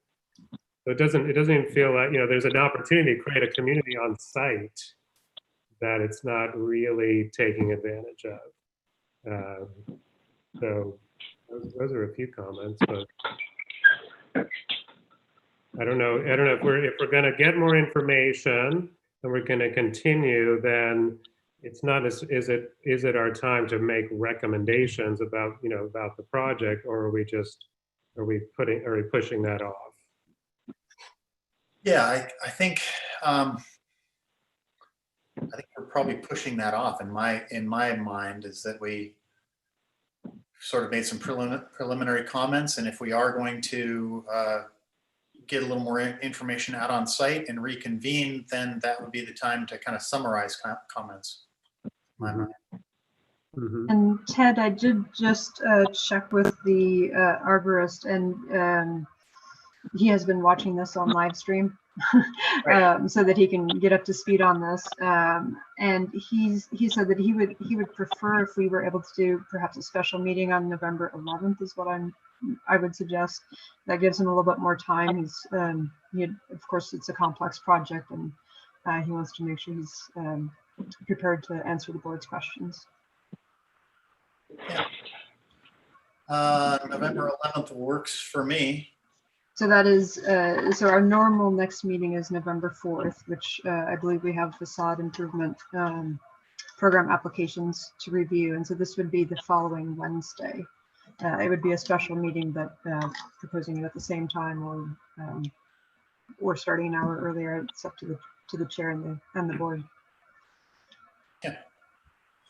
Carrie, if I could just leap in there to make sure that we understand the expectations. We agreed to, I think, do some staking. So we would need to get that done. And then this hearing would be continued to a date certain on November 11th at 4 Yeah, we would p.m. just continue the meeting to the 11th, and then that would give the arborist a chance to review, and then also for you to stake, better mark the locations of the retaining walls, exactly. Okay, and so would it be November 11th at 4 o'clock again? That's what we're discussing right now. I don't think that decision has been made yet, Tina. Okay. I do have a conflict during the day, so to the extent the applicant team's availability is relevant, 4 o'clock is better. Thank you. Ted? Yeah. 4 o'clock works for me. If that works for the rest of the board, someone want to make a motion to continue this till then? I have to be somewhere at 6, so on that date. I don't know. I know we can't sort of just restrict the time of a meeting, especially if public comment is going to happen again. So I'd prefer 3, but I'm wide open, so I can do it anytime. I'm wide open as well. Same here. I'm wide open also. Okay. I'm flexible. It sounds like everyone can make the earlier time. Understanding Tina is not necessarily available at that time, but Okay. Someone want to make a motion to continue until then? Sure, I'll make a motion to make continuance here for a design review board hearing, I believe at 4. Sorry, Lars, at 4 o'clock on November 11th. I think the time was 3. So if you would like to amend your motion, So Carrie. 3 o'clock. 3. Yeah. Good. Yeah. Sorry, 3 o'clock. Thank you, Carrie. Can I have a second on that motion? I'll second that motion. Oh. Okay. We have 2 seconds. You get to pick which one, Ted, All for the right. record. Christine's second. There we go. Okay. Any further discussion? All right, seeing none, I will call the question. All in favor of continuance, raise hands and hold your hands up so Ellen can count. And Aye. Aye. Hey, good night. Good night, folks. And Ron, okay. Good night. All right, then we are continued. All right, and one note, we can do a more limited public comment. Obviously, we've heard from pretty well the concerns from folks today. I think both the applicant and the public will be very interested to hear the board's deliberations. Sounds good. And then if I could just follow up on the staking, if we could get the property lines staked and the retaining walls, that would be fantastic. So we can really see relationships out in the field. And again, just to make sure that we meet the board's expectations, I thought I heard that we were staking the property lines and the retaining walls only in the northwest corner, not the entire property, just to be clear. Well, I think there's a portion of the north, well, there's the retaining wall that gets in between section line A and E, I think. It gets really close to the north border and also along the northwest there. Yeah, I think ideally, everybody see that? Yeah, there we go. Ideally, that zone, hang on a second. That zone, I think, makes most sense. Yep. Can you put the blue box back up so I can take a screenshot, please? Blue box, that box? Yeah, and then you had a second one up there. Yeah, just if you just give me a second to capture this. Again, we just want to make sure that we Yeah, and these lines, if the structural engineer wouldn't mind cutting some sections, that's where I think sections would be beneficial. Right. So we can see, that's what Gregory was talking about, was see exactly what's going on, especially here, because we've got a structure right there that's almost on the property line. And that's a house. That's not a garage or a barn or something. Right, that's somebody's house right there. They're gonna have a fence right in their backyard, and then 10 feet away, they're gonna have a 9-foot drop. Yep. And to get that 9-foot drop in there, you're probably gonna have to excavate 3 or 4 feet behind that. Is the garbage enclosure on the north? And actually, I'm going to stop because I think we may have adjourned the meeting. So I don't, other than direction to the applicant, I don't want us to go too far down a road. All right, I'm sorry about that. I have one more. Thank you very much. I believe that I have one more comment. If I think I see what you're looking for. Hold it. I think Christine's trying to say something. Right. Yeah. So on the east property line, there was concerns expressed by several of the public regarding the retaining wall that's right on the property line. And I think that might be helpful for them if we noted that location also. Okay. On this drawing you have up, Ted, it says retaining wall re-civil, but they were, there were at least 2 of them expressed concern about that. I think that's a low wall, but I think it might be helpful if it was located. So that And they Christine, could that'll see. basically be in the same line as the property line as they mark the property line, won't it?